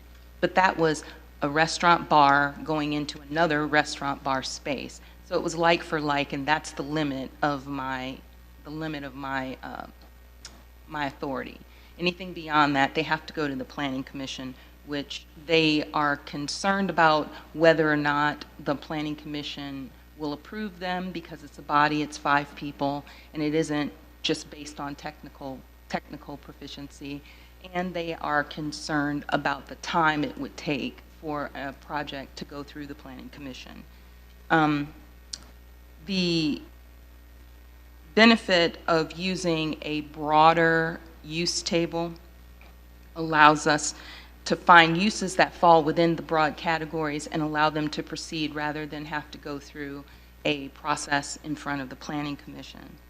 So the potential solutions for addressing this particular issue or these issues is amending the Agoura Hills Municipal Code to allow the Community Development Director to determine similar land uses and to revise the land use table to allow for a broader use of categories so that we can capture more businesses that perhaps we hadn't envisioned in 1982 or 4 when we created the use table. The next issue that we hear repeatedly is that our parking requirements for new tenants are problematic. Our code explicitly states that if you have a change of use, whatever the parking demand for the change of use is, that property owner has to accommodate that use in addition to all the other uses that already exist there. The issue is most of these centers were constructed long before these new uses wanted to come in, and they may have been developed at some point with a mixture of uses that no longer exist in that center. When the use is different, the business must demonstrate that they have parking available in order to receive a business license. The center or building owner has the option to request a parking reduction, but they have to go to the Planning Commission to do that. The time and expense of requesting the Planning Commission reduce the parking and the perceived uncertainty from the business owner has proven to be a deterrent to people who reach out to us. The cities of Calabasas and Thousand Oaks evaluates parking on a case-by-case basis, and they look for ways to be flexible as it relates to parking. Property owners leasing their spaces know better than anybody else what their parking demand is and how parking will work on their property, but staff is tied. We don't have the ability to take their feedback and go ahead and let them proceed. We have to take them to the Planning Commission in order to make that decision. So to address this issue, staff recommends we amend the Agoura Hills Municipal Code to allow for experiential uses in the same manner that we allow for retail uses. The experiential uses were identified as a desire of our community when they did their survey, and we believe that this, if we treated them the same as we treat retail for parking purposes, this might allow for some of these unique and innovative uses to locate here in the city and make us competitive with our neighbors.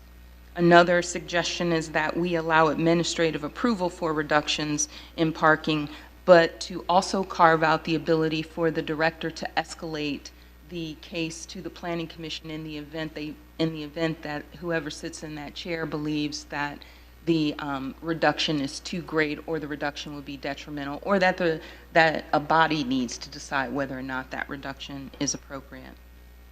And to allow relief to required parking if they are utilizing innovative, or I guess you couldn't call them innovative because they've been around for a long time, but like smart transportation sharing options like AH Go or rideshare.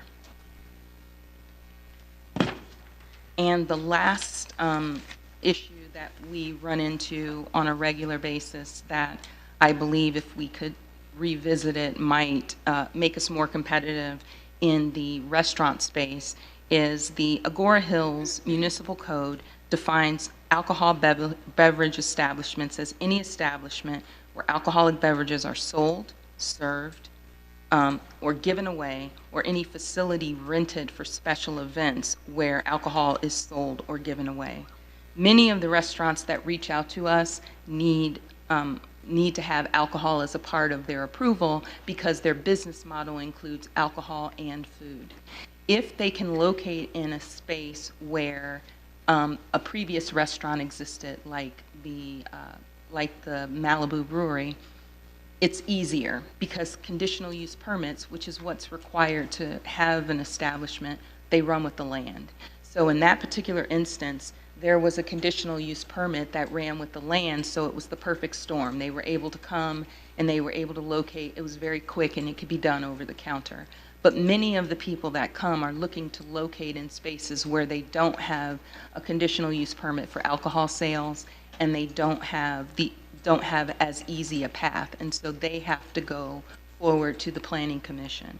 And again, the time and expense of developing a Planning Commission application and the perceived uncertainty of what happens to them when they arrive there is problematic. And if it's a brand new building, they have to go through two public meetings where, quite frankly, the feedback can be daunting and can make them bristle and want to go away. I've had businesses ask. One of them we lost to Westlake Village, which was the container event center that was going to go in the Agoura Village specific plan.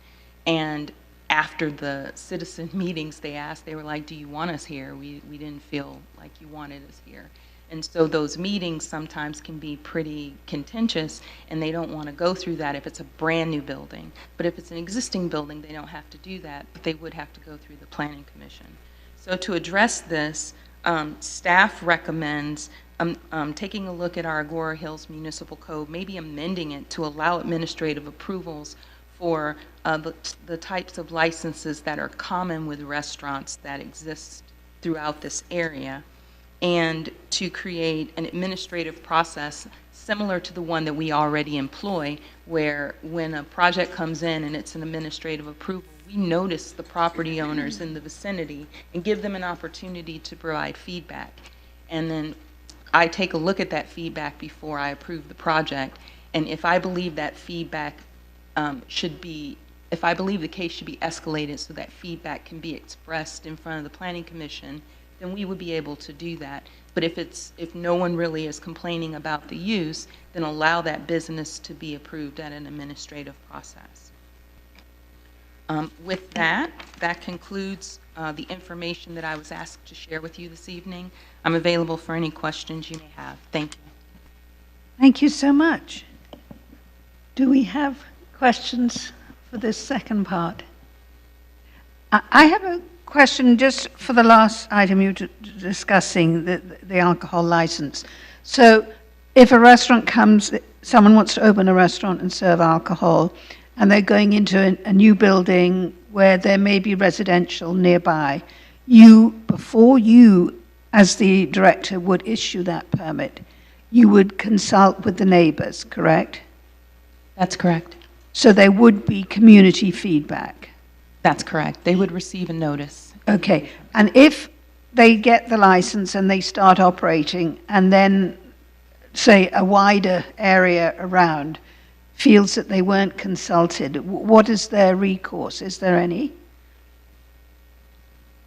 When we notice administrative cases right now, the code itself limits us to 750 feet, within 750 feet of the property. If we amended the code and there was a concern that people in a broader audience didn't receive notice, we could require that application be noticed in the newspaper the way we do all other public hearings, and let them know that they have an opportunity for feedback. And that's a provision you could write in when you adopt the regulations. Okay, thank you very much. Any other questions? I just had a clarifying question. I love this. Thank you. Like, long time in coming. On the parking requirements, number one, in terms of the potential of solutions, says treat experiential retail, which, by the way, I had no idea that was such a thing. That's awesome. Treat experiential retail uses the same as general retail for parking calculations. Help me understand that. Sure. Different experiential uses in our code is linked more so to arcades, golf courses, and things like that. So it requires a lot of parking. But the experiential uses that are common today are more intimate. They're smaller venues. They have the experiential component of the business model may be a very small part of what it is that they do. That maybe mostly what they do is serve food, or you can buy coffee or whatever it is. And so if we look at the smaller experiential venues and we think about what is the land use impact of this use. How many people are coming, how many people are going, and we require the business owner to provide us with what a statement of operations, which is essentially a pitch letter, where they explain to us what they want to do. We can determine whether or not that parking is appropriate, as if you were trying to staff something as large as a movie theater, or if it was something very, very small, like a tasting room. Does that answer? Totally, that's great, thank you. Any other questions? All right, so we'll now move on to public comment. I will defer to the city clerk. Thank you. We did not receive any written correspondence. We do have several speakers this evening. Danielle Borgia, followed by Bill Tucker. Welcome, Danielle. You have 3 minutes to speak, ending when the red light appears on the podium. Good evening, Mayor Sylvester, council members. Danielle Borgia, President and CEO of the Greater Conejo Valley Chamber of Commerce. A lot in this report, and I only have 3 minutes, so I'm going to focus on 2 priority areas for the chamber.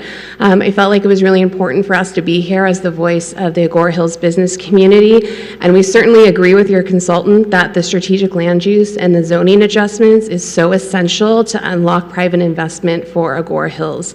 The chamber has raised the same issue for several years. The trends, particularly in retail and office sectors, are shifting, and cities really need policies that allow flexibility to keep pace with the market demand. In regards to 3, the specific policies under consideration, the outdated use table certainly support the recommendation to allow the community development director to have administrative approval. We'd like to see 2 additional conditions added to that, that a decision is made within 10 days of receiving this request, as we talk a lot about time is money, and that the director's decision is appealable if the application is denied. On the parking requirements for new tenants, all 3 of the options mentioned really have potential benefits. Option 2, again, we recommend there is a set review period for any potential parking study that comes into play, and that if there is a professional parking study, that the results of those are accepted by the city. In regards to the alcohol, restaurants have been one of the most impacted areas in Agoura Hills, and I think it's really important that there's a focus on this area to really streamline as much as we can in this category. The more streamlined policies, the better. And I will just say overall, these are 3, but I really hope this is the tip of the iceberg, because a lot of these adjustments do need to take place in order to attract things that are changing so quickly. On the downtown concept plan, we really appreciate the city considering a project of this nature. I'm sure everyone on this dais knows that we've been very involved in the project in Thousand Oaks, and can really create a focus point for the community that is vibrant economically, as well as just an active piece in the community. The chamber encourages the city's approach on the project to really keep an open mind in these early stages and use some of those financial resources to really provide professional assistance for site selection. I have a lot of the same concerns that were raised earlier in regards to the potential site across from City Hall, and a successful downtown does not have to have a direct connection with City Hall to create the type of environment that you are looking for, and I think location, location, location, you have to start in the right place. Thank you so much. Our next speaker is Bill Tucker. Welcome, Bill. Thank you again, Madam Mayor and all council members. Appreciate your time and also the focus that you're doing right now on this very important issue. And I really want to compliment you very much for taking the time to look at this and to empower Mr. Deva, Ms. Haddad, as well as Ms. Brink. And they've met with me, as they mentioned, and I think it's very meaningful, number one, that they're taking the time to meet with me and to listen to what I have to say, and also all the other members of the business community. So I really appreciate it, and I think some of the suggestions Ms. Thomas made are very good, and I really thank her as well, because it's been a long time in coming to try and make the city more adaptable and understanding, and I'd like to encourage us to continue this path and to come up with other solutions. I think it's a good start, what's come up with, but I think there are other ideas that could come along as we take time to focus some more on this. But thank you. It's really very meaningful to me. Appreciate it. Thank you so much. All right. Does any council member have any further questions? Councilmember Klein-Lopez. It would be a question for staff regarding Ms. Borgia's additional requests.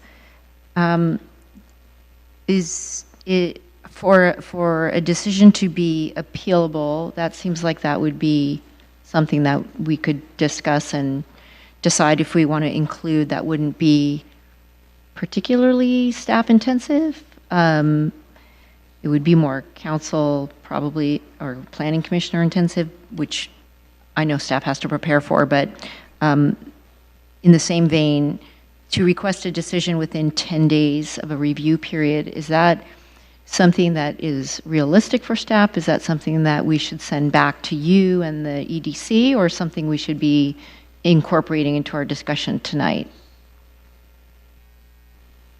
I can jump in on that. I don't think we can answer the 10-day period without looking at it, but I appreciate where the sentiment is of trying to expedite it. I would suggest that maybe we don't need to decide that this evening, because I would like to talk with our community development staff and the rest of our staff to kind of figure that out. But I understand where that's going, and I think that's something that we can do. Okay, so if council were amenable, we could give direction to staff to come back to us with that at a later time? Absolutely. Okay, yes. thank you. Those were my questions. And would that apply also to the appeal process? Because if they want to appeal the director's decision, they would then go to the planning commission, and then they could then go on to city council. Would that be the order? I see Ms. Lee's going to probably say the same thing. There's potential some legal ramifications with that. For example, allowing one party to appeal, but not a different kind of party, and so we'd have to just look at the fairness of that and due process principles. But I think, again, we understand Ms. Borgia's sentiment, which is to make it easier for the business community to apply for a permit, so we'll definitely keep that goal in mind as we develop any appeal procedures. Okay, so we're ready. Are we ready to move on to deliberations? And at this point, we're just giving direction. Is that correct? Correct, yes. It would be direction. We'd bring back any formal action that would come before the council. Okay, so we don't need to take a roll call, that we're just going to call for a motion and a second to approve the staff recommendation at this time? Yes, you will. There'll be a roll call and you'll take an action, but we would bring back additional item for you. Okay. Yes. Denise. Just a point of clarification. The code already is written to allow a determination made by the planning director, whether it's an approval or a denial, to be appealed to the planning commission. And the code already has language that takes the planning commission's recommendation and makes it appealable to the city council. So that already exists, Nicole. So great. So that's all in place. So I will. Do we want to move on to deliberation now? Okay. Who would like to start? Councilmember Wolf. Wow. So there's a lot. Echoing on I really appreciate that it feels like a shift in mentality on how we're, the relationship that we have with business community and the businesses. I feel like this was long overdue, and I'm really appreciative. Agoura Hills is known for a lot of wonderful things, but it can sometimes give the appearance previously maybe being rigid on some business items. So I think this was so needed, and I really appreciate the work, the effort that has gone into this. I really do like all of these recommendations to update the tables, new parking requirements, and CUP requirements to change for changing demographics, changing appetites, and so I think you guys nailed that. What I want to kind of go back on is the $50,000 that's going to fix the entire business community for the city of Agoura Hills. I know when we discussed it at goal setting, it was my understanding that one of the thing that it was highlighted was to include looking at mixed use for development. I just want to ensure that that is still something that's included. I don't know how we will be able to do that with the limited amount of funds, but that was kind of what I was thinking when we were looking at a downtown economic zone, was that it was a mixed use, both for business and a possible new site for residential. So that is something that I would like us to pursue. But other than that, I really want to thank the Chamber and Danielle for being here and providing your input, and for Bill for being here and providing your input also. It's so important. Small business is the lifeblood of our community, and we need to, and I think it was said, but this is like a really great start. We need to chip away at these easy, low-hanging, I don't want to call it low-hanging fruit, because it's not low-hanging fruit, but things that we are in our power to make the business process more accessible, less daunting, and make sure everyone feels comfortable. Director Thomas, thank you for mentioning that about previously folks felt like, well, do you want me here? And I think that's really important that we work to change that narrative. And I think that this is a small step in that direction. So I sincerely appreciate all the work that has gone into this, and thank you to the committee for your work on this. So I move forward with these recommendations, and just I do want to see with that the goal that we set, that mixed use, the possibility is still considered. So with that, thank you. Thank you so much. Councilmember Klein-Lopez. Thank you. And I want to assure Mayor Pro Tem Wolf that that is absolutely part of the discussion that we had in our Economic Development Committee meeting. I don't think, particularly for California, at this stage, you can ever not talk about some kind of growth and vibrancy in your city without talking about a housing component. And so again, this is why the focus really was to try to focus on areas that would relieve the pressure of some of our most trafficky areas. So fear not, that is absolutely part of the discussion. And then, you know, I've already given my comments on the first half, and so just regarding the second piece, Ms. Thomas's presentation, you know, when it came to committee, Mayor Sylvester and I hope I can say we were, you know, very supportive of these tweaks, of these adjustments that will make businesses will help businesses thrive, get here faster, thrive, open up quicker, and really start to be a part of our business community. So I'm definitely ready to proceed with the caveat that staff does go back and look at some of the issues that Ms. Borgia raised regarding, you know, making sure that things don't get lost in bureaucratic time zones, because we all know government can sometimes move very slowly. We do a lot of things with very limited resources, and so I want to have a realistic turnaround time for some of these review periods that, you know, are workable with staff, a workload, and also, you know, gives an applicant some peace of mind that they're going to get answers, because as we all know, businesses just need stability more than anything else. They need to know that if they're coming here, they need to know the timing, that it's that it's going to happen and when. Time is money. So with that, I'm definitely ready to proceed with the recommendations. Thank you. Councilmember Anstead. I've already made quite a bit of comments, but I think I agree with everything that's been said from the podium here from my fellow council members. I actually think this is great. I think one of the things is, whenever we brought up the Agoura Village specific plan, talked about 2008. It's 2025. I mean, it is hard to believe that it's been that long a period of time and we haven't had a lot of action. And now we are. I think this council is committed to trying to really help the local business community. This is an action plan to do that. I'm all for it. I think these 3 initial changes to the process are great. I think we do need to have a timeline, and so I would like to have that timeline back to us so we can vote on it. I just think it's great where we're going. I like the fact that we're trying to become a more business-friendly city. I don't think, unfortunately, our reputation hasn't been that way in the past. And I think I'd like to try to see us change that reputation going forward. So that's great. Thank you. Council member. I too want to thank Ms. Borgia and Mr. Tucker for your involvement and support of the city. I think it's fantastic that not only are you here helping provide a terrific business, a terrific space for us, but that you are helping lift up the city in all kinds of ways. And Ms. Borgia, thank you for everything that you are doing for our businesses here in Agoura Hills. And Planning Director Thomas, you are, like, I can see you written all over this. Thank you for being so proactive and so creative. All of this makes sense to me. I love it. And Councilmember Klein Lopez and Mayor Sylvester, thank you guys for your service on this committee and helping to move us in this direction. Thank you, everybody. The nice thing about going last is that I can agree with everything everybody said. But I would like to say, because I lived here in 2008, and the concerns were very different then.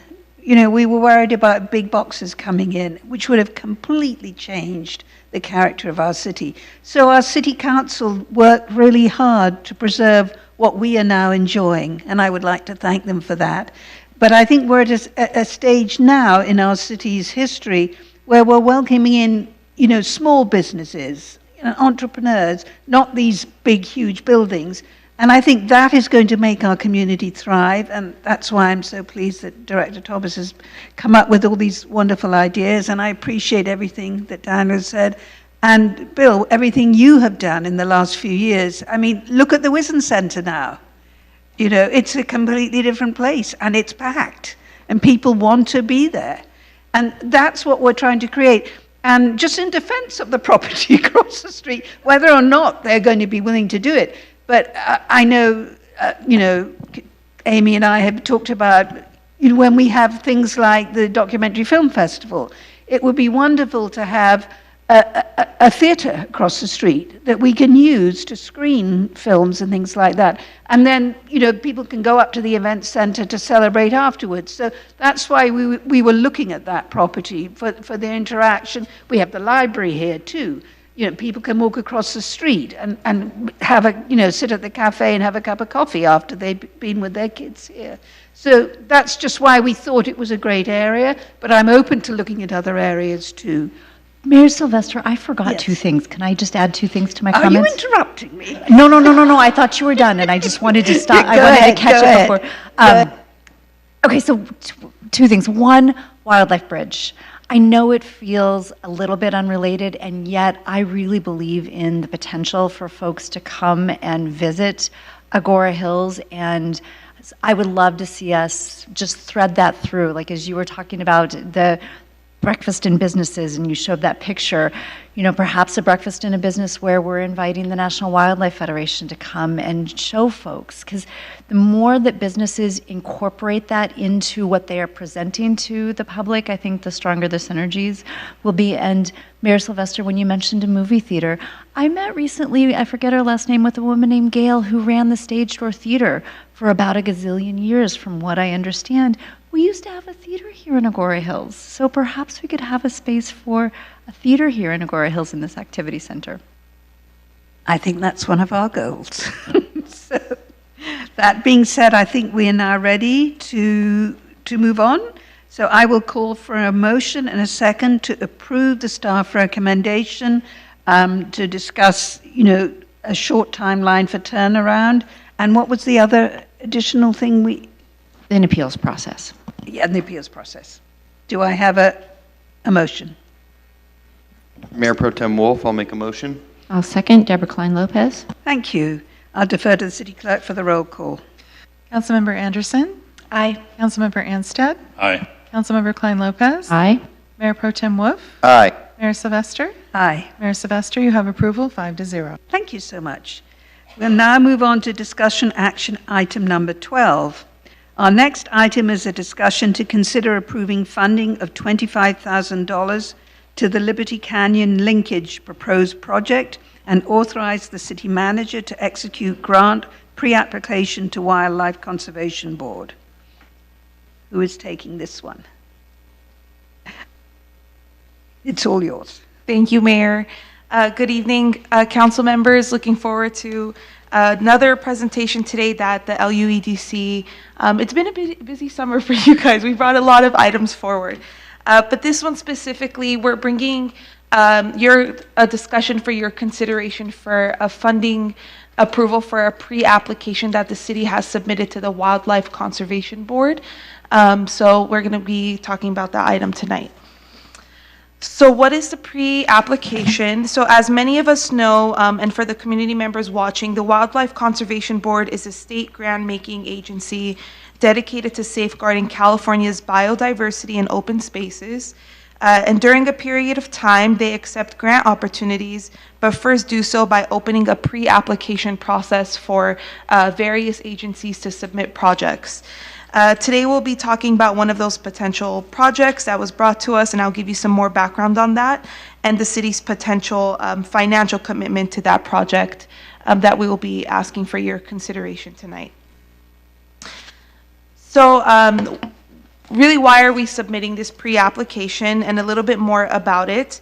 So the Mountains Recreation and Conservation Authority, also known as the MRCA, they brought this pre-application to our attention.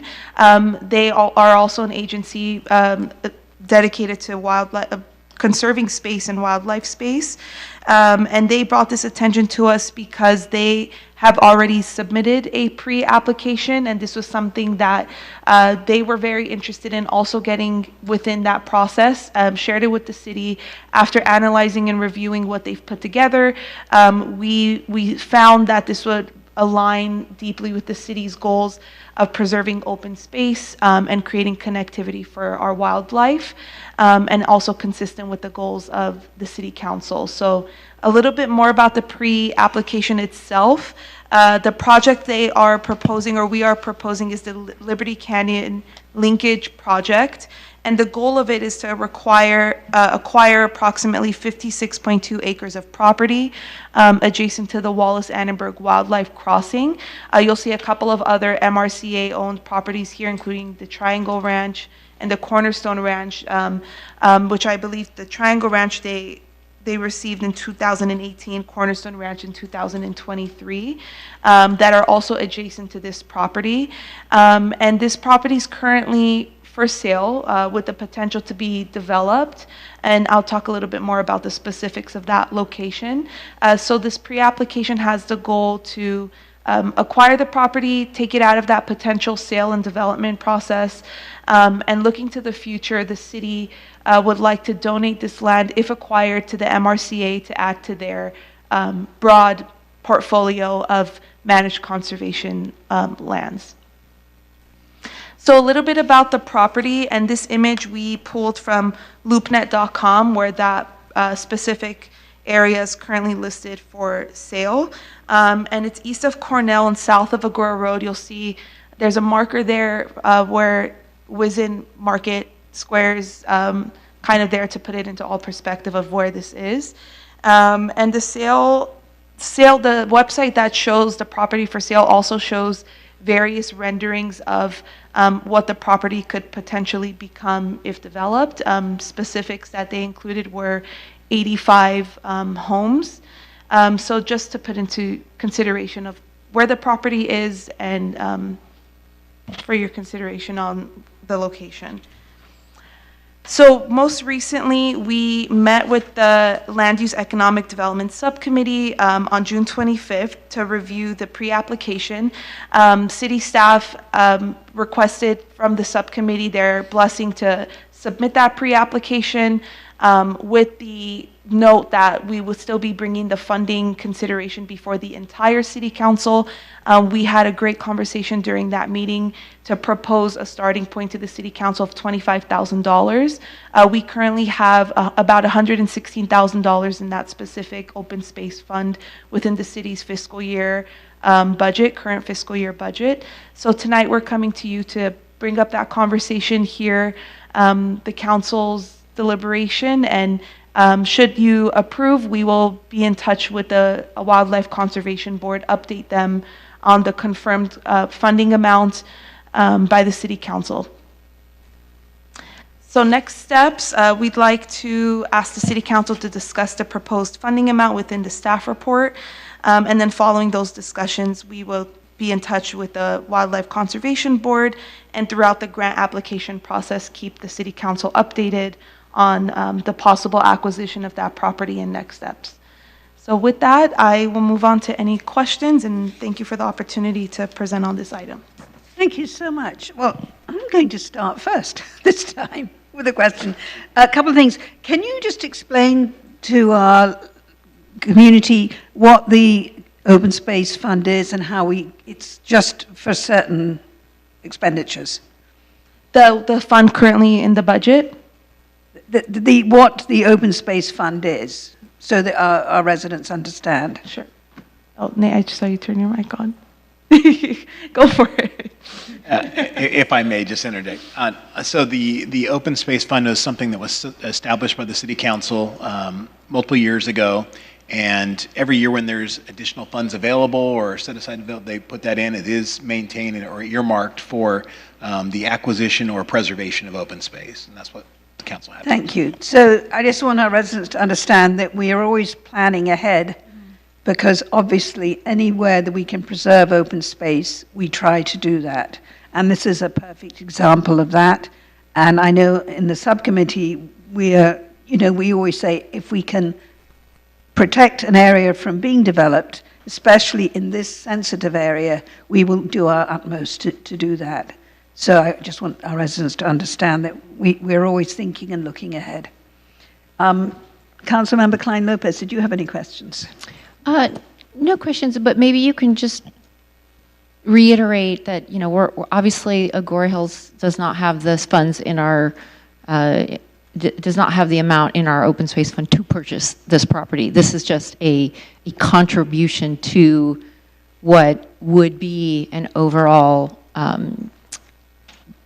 gathering of funds from various groups. Can you maybe talk a little bit about, because that funding is not set in stone yet, so can you maybe just talk about where some of that additional funding can or would come from in a little more detail? Yeah, right. So the bulk of the funding is coming from the request through the pre-application process by the Wildlife Conservation Board.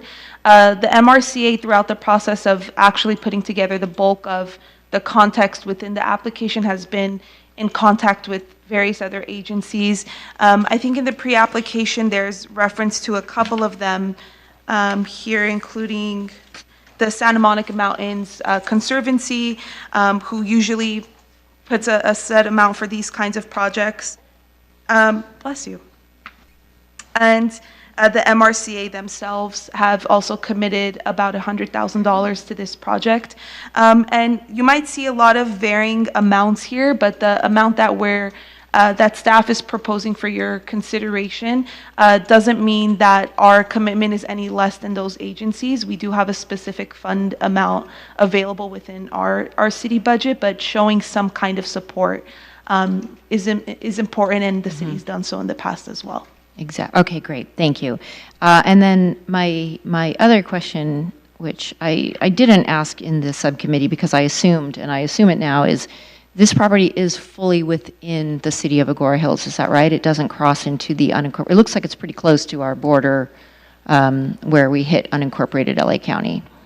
That's correct. It is in our city boundary. And to confirm, which again, I know this, but I think it's important to reiterate, we are not including any of that potential development in any of our housing estimates. It's not in any of our housing element numbers. You're correct. We have not anticipated any of that. Correct. So we don't have to worry about no net loss or moving allocations around. Okay, thank you. Oh, and one last question. I think you did say, so our residents know, we are not going to be keeping this land. It's going to be controlled by the Santa Monica Mountains Conservancy, correct? Yes, by the MRCA. So should the grant application go through and we follow through that process, the goal is to donate it to the MRCA. Right, so then we will not be responsible for maintaining the land. Right. Thank you. Any other questions? Councilmember Anstead. Thank you. What you said the land is for sale right now. What is the cost of the land? the total cost? So the sellers, in speaking to the MRCA back and forth prior to us being aware of the project, they originally appraised the property for about 21 million, and they've willingly negotiated it down to 13 million right now. Okay, so $13 million is what they're looking to pay. MRCA is going to pay that amount to acquire the land, is that correct? In the pre-application, we've requested from the Wildlife Conservation Board $8 million in consideration of the other funding pools from the other organizations within the pre-application. So the $25,000 potentially coming from the city, $3 million from the Santa Monica Mountains Conservancy Prop 4 funds. There's $2 million from a private philanthropy, $100,000 from the Mountain Recreation and Conservation Authority, the MRCA. So in total, other funding sources are about $5 million. So we brought the amount from 13 to our request to $8 million. Okay, so I guess what you're telling me, they still need to try to raise money to pay this total amount because it's still short, correct? Not necessarily raise the money, but the other agencies have committed to those amounts, and then should the city commit to the $25,000, that would also contribute to that. So we've subtracted that 13 million by the other agencies who've dedicated funding to this, should it go through, and only requested the remaining 8 million from the Wildlife Conservation Board. Okay. If the purchase of the property does not go through, do we get our $25,000 back? I believe so. If it's not being used, it makes sense for it to come back. But if I could interject on that, so just so you understand, the 25,000 is just a commitment on paper at this point. This is a grant pre-application. So if this moves forward, we'd still need to go through a grant application process, and there's some other funding sources that would all have to come together. So we wouldn't be writing a check, so to say, for the 25,000 until everything was approved and the land price was negotiated. So there's not any necessarily fronting of the money, as if you will. Okay. Thank you. That helps answer my question. What this $25,000 represents is a commitment from the city of Agoura Hills to show that there is a coalition coming in this, and that's very, very desirable for the WCB, who will be providing, I want to make it clear, that the lion's share of the funding that's what the application's for. And so, yeah, thank you, the lion's share, I just want to make sure that was. And so, when the WCB sees that there's other agencies that are going in, it makes the application much, much, much more attractive. And so that's what this commitment is. Thank you. So we'll now move on to public comment. I'll defer to the city clerk. Thank you. We did not receive any written correspondence. We do have one speaker, Bill Tucker. No? Okay. We do not have a speaker. Thank you. Does any council member have any further questions? Seeing none, we will move on to deliberations. Let's see. Councilmember Wolf. Oh, I wasn't itching to go first. No, thank you. Thank you. So I want to start off with a huge thank you to Mary and Ramiro for the work that went into this. And I know he's watching right now. I want to thank Paulo Peroni, who helped really put this on our radar. This property, Waring Ranch, I was first made aware of it about 2 years ago, and it's really unique for a few reasons. One, that it's entirely in the city of Agoura Hills. The biodiversity that is found here is incredible. From the Agoura Hills Dudleya, there's federally endangered plants. Animals use it as important wildlife connectivity and linkage. And it also has cultural significance, both historically and for the city of Agoura Hills viewshed currently. So I really think this is an exciting opportunity to save open space within the city of Agoura Hills, 56 acres. And by the city committing to this $25,000, we're showing that we are a willing partner in building this coalition. In 2018, I helped lead the Triangle Ranch Coalition, where we were able to get $8 million from the state of California, but we also had partners from LA County, from the MRCA, and other philanthropy. And the WCB is really familiar with our area and the importance of this Liberty Canyon connector, and I appreciate that that's what we're calling it, because that's really what it is. This is one of the last pieces of open space within our region that it can absolutely be developed, but we have the opportunity here to save it in perpetuity as open space for a critical wildlife connectivity corridor and important viewshed and cultural heritage. So I just checked so many boxes, and so I'm really appreciative of the city staff of taking the time for this application. I really appreciate the committee for looking at this and providing their recommendation. And the funding that we have, the $116,000, it's not general fund pot of money that can go towards street sweeping and other city services. This is what it's meant for, and I couldn't think of a better use of this funding than to show our commitment to this project. Again, the first mayor of the city of Agoura Hills sits on the WCB. They're very aware of our region, the significance, the biological, the biodiversity significance, and I really think this will be an attractive, very attractive application, and I appreciate the work that went into this, so I hope the council will see the value in this and we can move forward on this, so thank you. Thank you so much. Councilmember Anstead.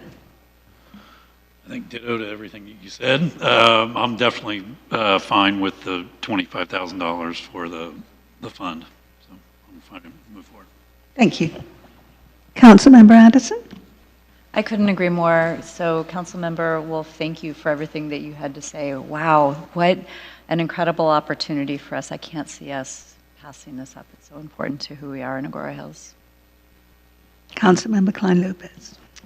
Thank you. I will add that, we do not get opportunities like this very often, in particular because it's in the city of Agoura Hills. We were a big partner in Triangle Ranch, which was actually just outside of our city borders.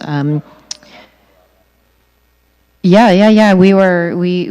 were there because we believe in really the connectivity that will bring wildlife, in particular, to the Wallace-Annenberg Wildlife Crossing, and so to ensure that connectivity and to protect the biodiversity of the area is very, very important. And that property is so sloped and on that it would be very difficult for development there anyway. So this is just a perfect use for us, and I always appreciate our partners at MRCA who do take over the land that we are able to secure and help maintain it, particularly for fire and things like that. I don't think we can have this discussion without thanking our former mayor, Elise Buckley-Weber, for having the vision to start our open space fund. So I don't think she's watching tonight. I'm sure she doesn't spend every second Wednesday watching, but I do want to thank our former mayor, because creating this fund was very, very important to her for exactly this reason, as you mentioned, Madam Mayor, that we needed to be ready to pounce when opportunities like this come. So I just want to say thank you, Elise, and ready to proceed. Thank you. Thank you, everybody, and I couldn't agree with you all more, and I'm just happy that I'm sitting here as the mayor saying, we're going to do this. So, Elise, I hope you watch this in the re-recording. And I'm ready to move forward. So, that said, we'll now move. So we're going to have a staff recommendation, to approve the staff recommendation for approving a $25,000 contribution from the city's open space fund to support the acquisition of approximately 56.2-acre Liberty Canyon linkage property by the Mountains Recreation and Conservation Authority, and authorize the city manager continue with next steps on the pre-application process and report back on steps as the acquisition progresses. Do I have a motion and a second? Mayor Pro Tem Wolf, I'll make a motion. I'll second. Deborah Klein Lopez. Thank you. I'll defer to the city clerk for the roll call. Councilmember Anderson? Aye. Councilmember Anstead? Aye. Councilmember Klein Lopez? Aye. Mayor Pro Tem Wolf? Aye. Mayor Sylvester? Aye. Mayor Sylvester, you have approval, 5-0. Thank you. That's very exciting. And then our final discussion action item tonight, number 13. This is a discussion to approve a letter to the California Board of Forestry and Fire Protection regarding the proposed Zone 0 regulations. And I'm going to defer to our Deputy City Manager, Ramiro Adeba, for the presentation. Thank you so much, Mayor. So actually, this item was actually put on as a discussion item at the request of Mayor Sylvester. I will be tossing it over to you shortly. But as you know, there's been a lot of discussions regarding Zone 0, defensible spaces. I think there's an executive order, to get some regulations in place by the end of 2025. And so I know Mayor Sylvester has been very active in keeping up with these 6-hour-long meetings. But what staff is looking for, at least for today, is for the council to consider approving the letter that was attached in your agenda.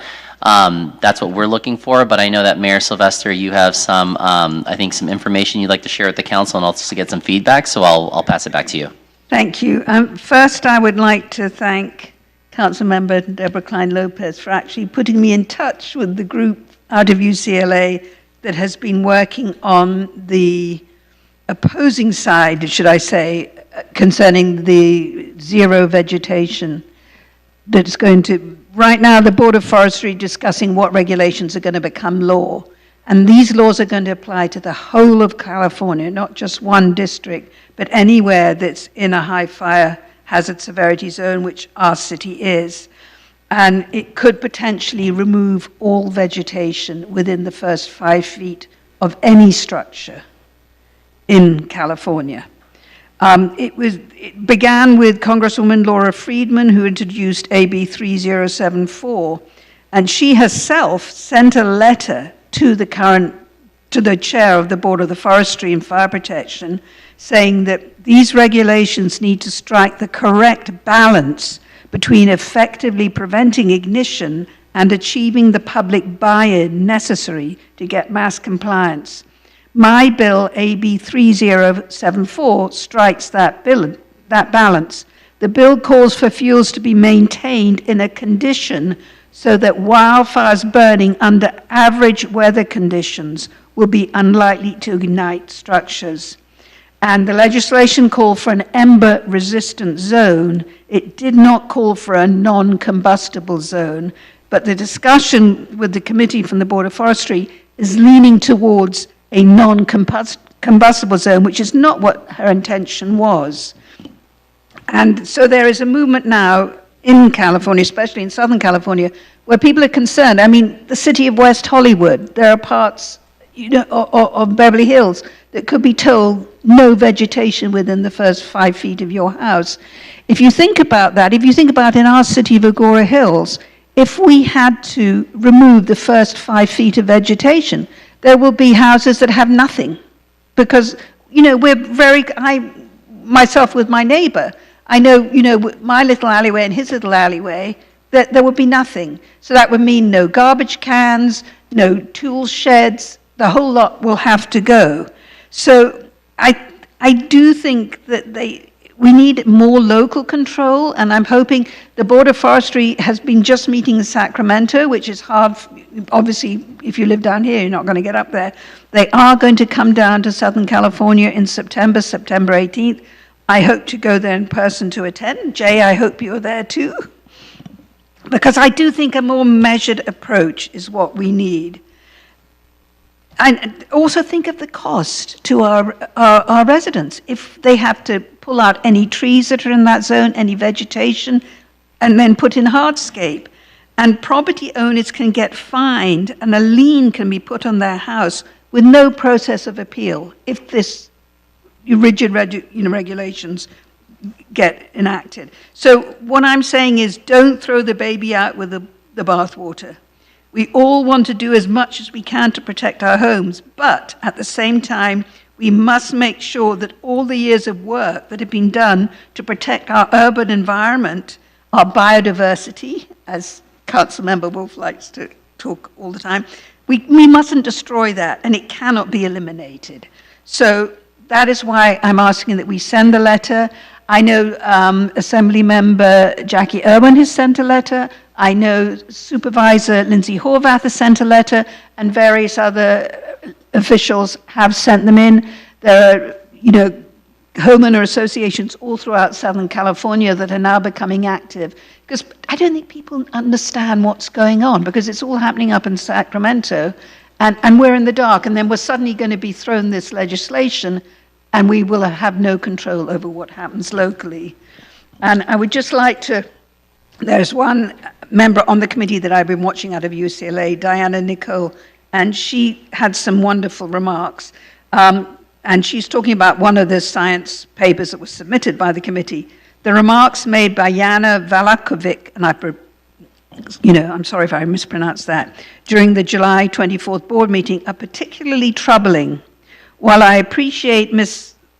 V's acknowledgement that cultural care, the right plant in the right place with the right maintenance, is key to mitigating fire risk, I am alarmed that her conclusion ultimately pivots to endorsing widespread vegetation removal within Zone 0 simply because good maintenance cannot be uniformly regulated. So I have a whole file here. I don't know if you can see it. I've been collecting all these scientific studies.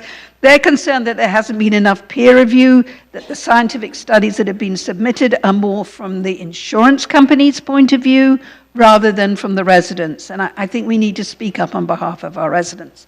So that's why I've asked for this letter to be presented and sent. Thank you. Obviously, I feel passionately about this. Anybody else like to say anything? Deborah?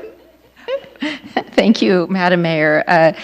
Well, first of all, I want to thank our mayor for really taking the lead on this. You have been such a great source. I get questions about this all the time, and as I'm out and about in the community talking to people, and for those who live in Agoura Hills, I say, talk to our mayor. She has really got her finger on the pulse of what's happening with this. So I really do want to thank you for taking the lead on this, and also do want to provide a shout out to the UCLA Sustainability Department and Nurit Katz. They're a public institution. They're not particularly taking a position on it, but they are really ensuring, as you mentioned, that this needs to be science-based and that we don't create some very devastating unintended consequences before it's been, very, very vetted. As you mentioned, if we were to de-green so much of our area, of our state, it has a huge effect on biodiversity. It has a huge effect on heat. There's so many unintended consequences that could happen. And so it really does need more attention, it needs more study, and it needs to go back to the intent of the law that Congresswoman, then Assemblymember Friedman, was looking for, which is really to home harden and not, have barren homes, especially for the urban areas that really 5 feet could be all you have, and you don't want to not have any green in your life. And as you mentioned, there are many varieties of native plants that actually mitigate fire. They capture oak trees. Our beloved oak trees are our perfect example of a species that actually is often fire resistant and helps mitigate and keep fire from burning. And the other part of the rush, and I know that I believe the law was passed in 2020 and it sat for a while, and then our governor, asked, I believe, for it to be rushed after the Palisades and Eaton fires. So I understand the good intent, but it sat for many, many years, and now it's being rushed, and there are a lot of problems with rushing it.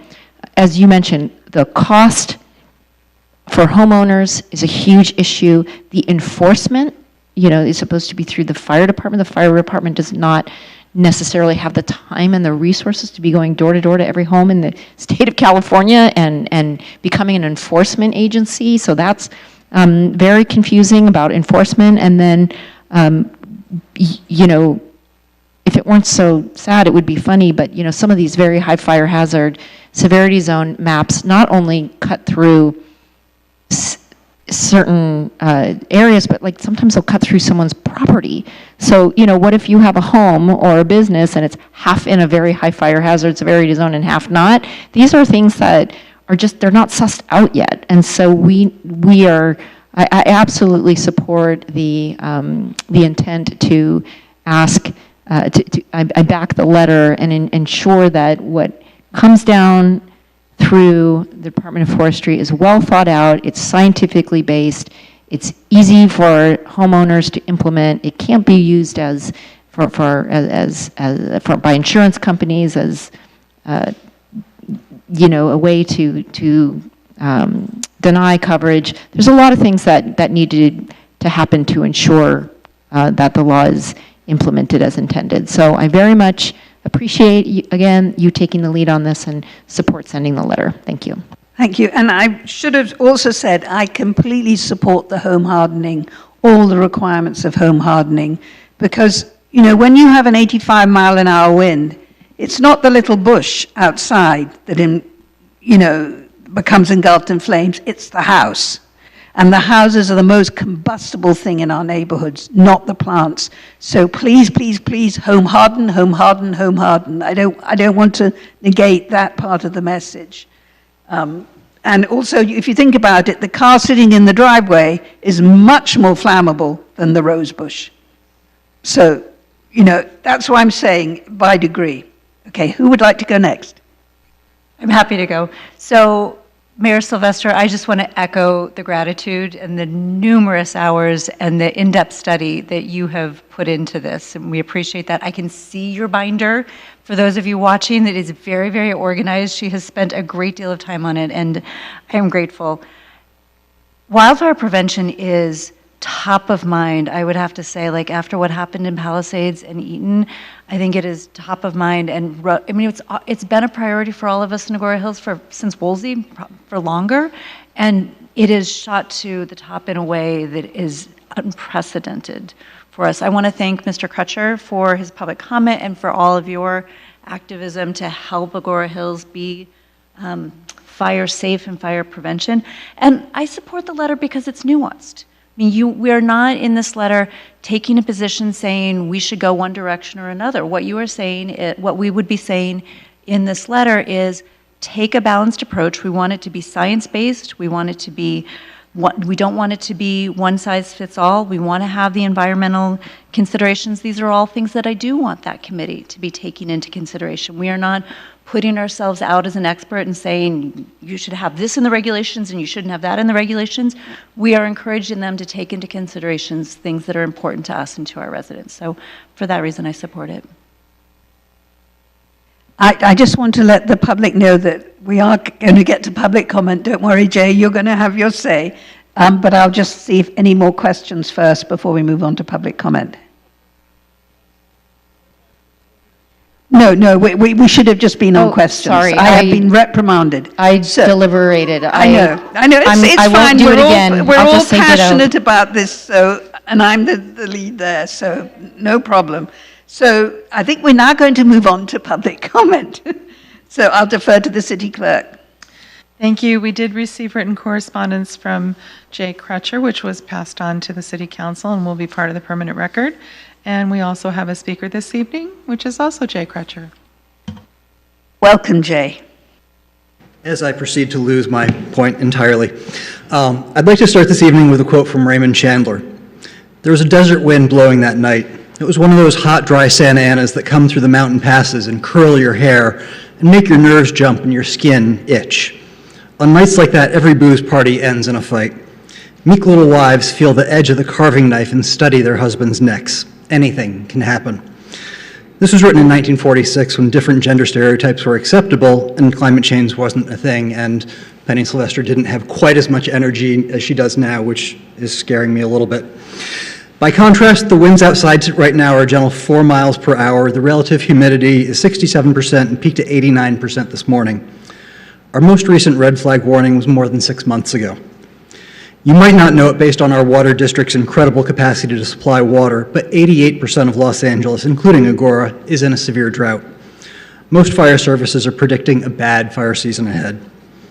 If the city needs to send a letter to CAL FIRE Zone Zero Committee, please do it in consideration not of tonight's low-risk weather conditions, but of the upcoming and recurring high-risk season, when relative humidity drops into the teens or single digits for days at a time, when potential watering restrictions might limit our ability to keep everything lean, clean, and green, when public safety power shutoffs from our friends at SoCal Edison mean that irrigation systems have no electricity.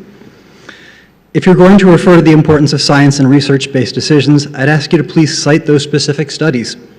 For one easy summary, I lean on work done by Professor Jana Valakovic and other scholars at the University of California, Agriculture and Natural Resources, in publication 8696. I opened with a quote, and will close with a less literary but perhaps more relevant quote from that study. For some, removing combustibles in Zone Zero may be a radical change, but both post-fire assessments and research have demonstrated the importance of this area in reducing the threat from wildfire-caused exposures. The most critical part of an effective defensible space strategy includes Zone Zero because eliminating combustible materials and vegetation in this region reduces the potential for direct flame contact and elevated radiant heat exposures that would result from near-building ember ignitions. Keep in mind that a decision to keep vegetation in this zone creates several challenges because the plants shed dead foliage and may develop a dead thatch layer. In addition, their presence may serve as a net that accumulates dead leaves and debris blown in the wind. Thank you. Thank you so much, Jay. And as I said, you know, I have other science reports. I'm going to send you the link to the group that meets every Monday because I think you would enjoy participating. And I think the important thing is that our homes are our biggest investment. Nobody wants their house to burn down in a wildfire. So I think we have to let our residents be more proactive themselves and make the decisions that are right for them in their home. They can be responsible for clearing out all that dead vegetation. They can be responsible for putting on the leaf guards, you know, on the gutters to stop the accumulation of debris in the downspouts. They can be responsible for raking the leaves. They can do all those things. They can make sure that just that little area around the house, even if the outer areas aren't being irrigated, but whatever is within that first 5 feet, that it's not, you know, dry and dead and flammable. I think we have to honor people and give them some responsibility themselves. I don't think we should be regulating everything. So I just wanted to say that, but I'm going to send you the link because I think you would learn a lot. So that being said, does any council member have any further questions? Seeing none, we will move on to deliberations. Councilmember Anstey, would you like to lead us off? The main thing I have on this is I think the letter that you wrote is a balanced letter. I think it doesn't advocate one way or the other.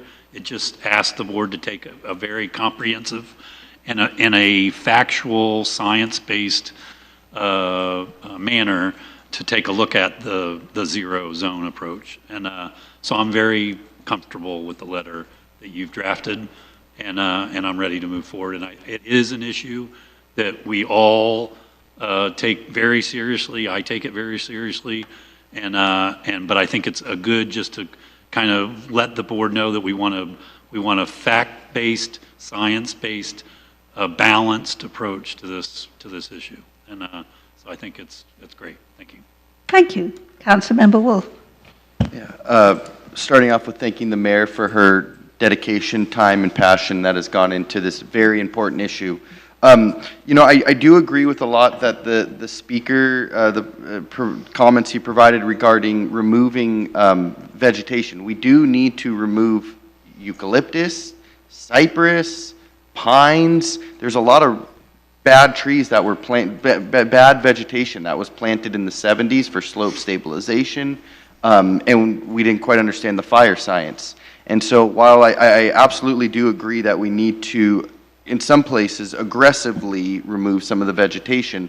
A one-size-all, as it's mentioned, a one-size-fits-all policy coming from Sacramento for the entire state of California doesn't work and is irresponsible. Councilmember Klein Lopez mentioned it, and it's been mentioned many times, but natives have evolved to withstand wildfire, in some cases act as a buffer. Also, a lot of plants can maintain moisture, and the word biodiversity was thrown around. These are really, really critical bird nesting sites and animal nesting sites. And so to come in and completely remove 0 to 5 is irresponsibly ecologically, and I don't think it's science-based. And so I appreciate the letter. I do think there is room, though, for aggressive removal of very flammable plants throughout our homes. But you have to look at it in a surgical approach, not coming in with a bulldozer and removing everything. So with that, again, thank you for your work on this, and I support this letter. Thank you. Councilmember Anderson. I did my deliberation already, so I won't double dip. Councilmember Klein, no, but you can double dip as Well, much I'll as just you want. add, I won't say everything I said again, but, there's a reason why we deliberate after public comment. It is so we can consider the public comment in our deliberations. And so I just want to acknowledge Mr. Crutcher's comments. I stand by my recommendation that we send that letter because I think, to your point, Madam Mayor, is that, none of us is advocating that we shouldn't harden our homes. We absolutely should harden our homes. None of us is advocating that we should just, keep, flammable fronds piled up next to our homes.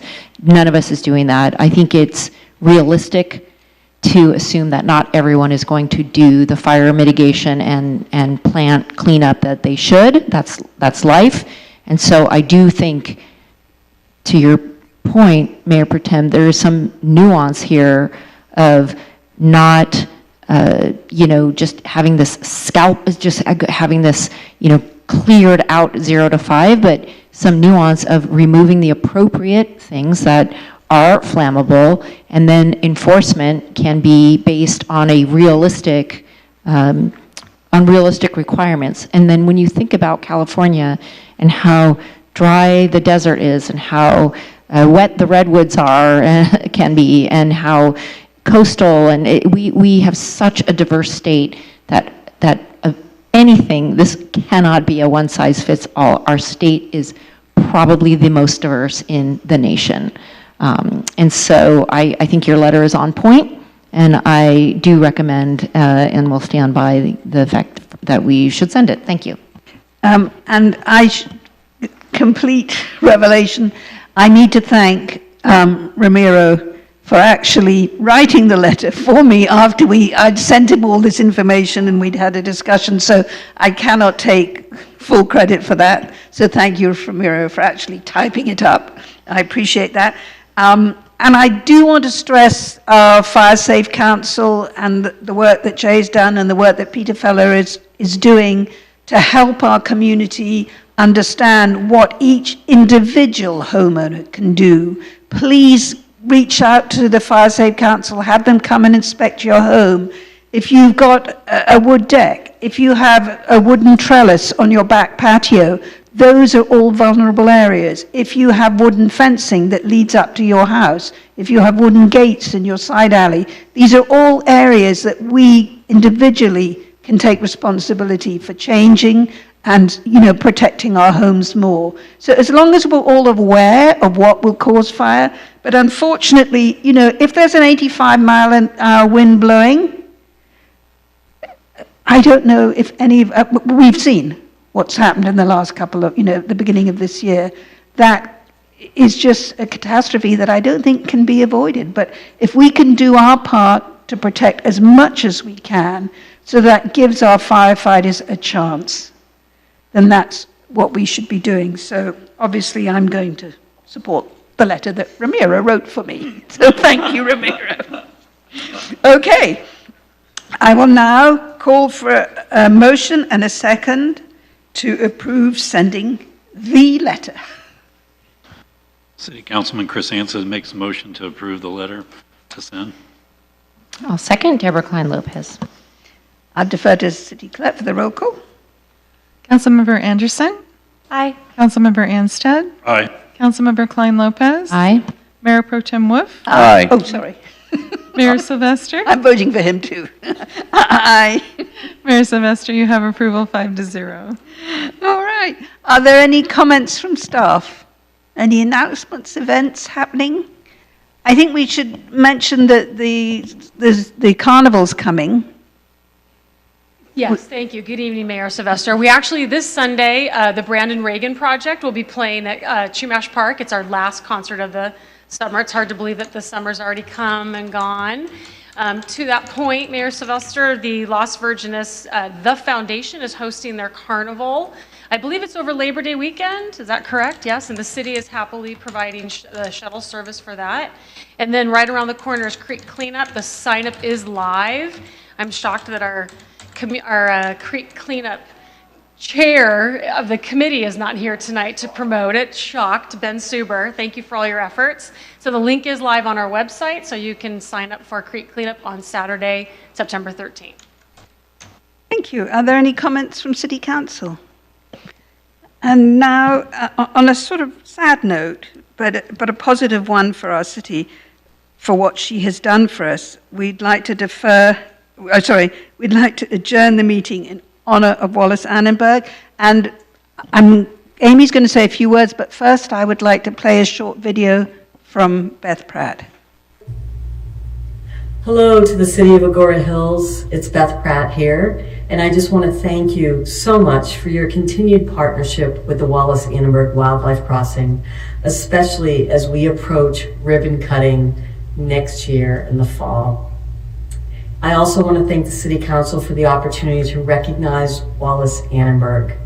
Wallace Annenberg made this crossing possible with her vision and her support of years ago what was thought of as an impossible dream to make this wildlife crossing happen.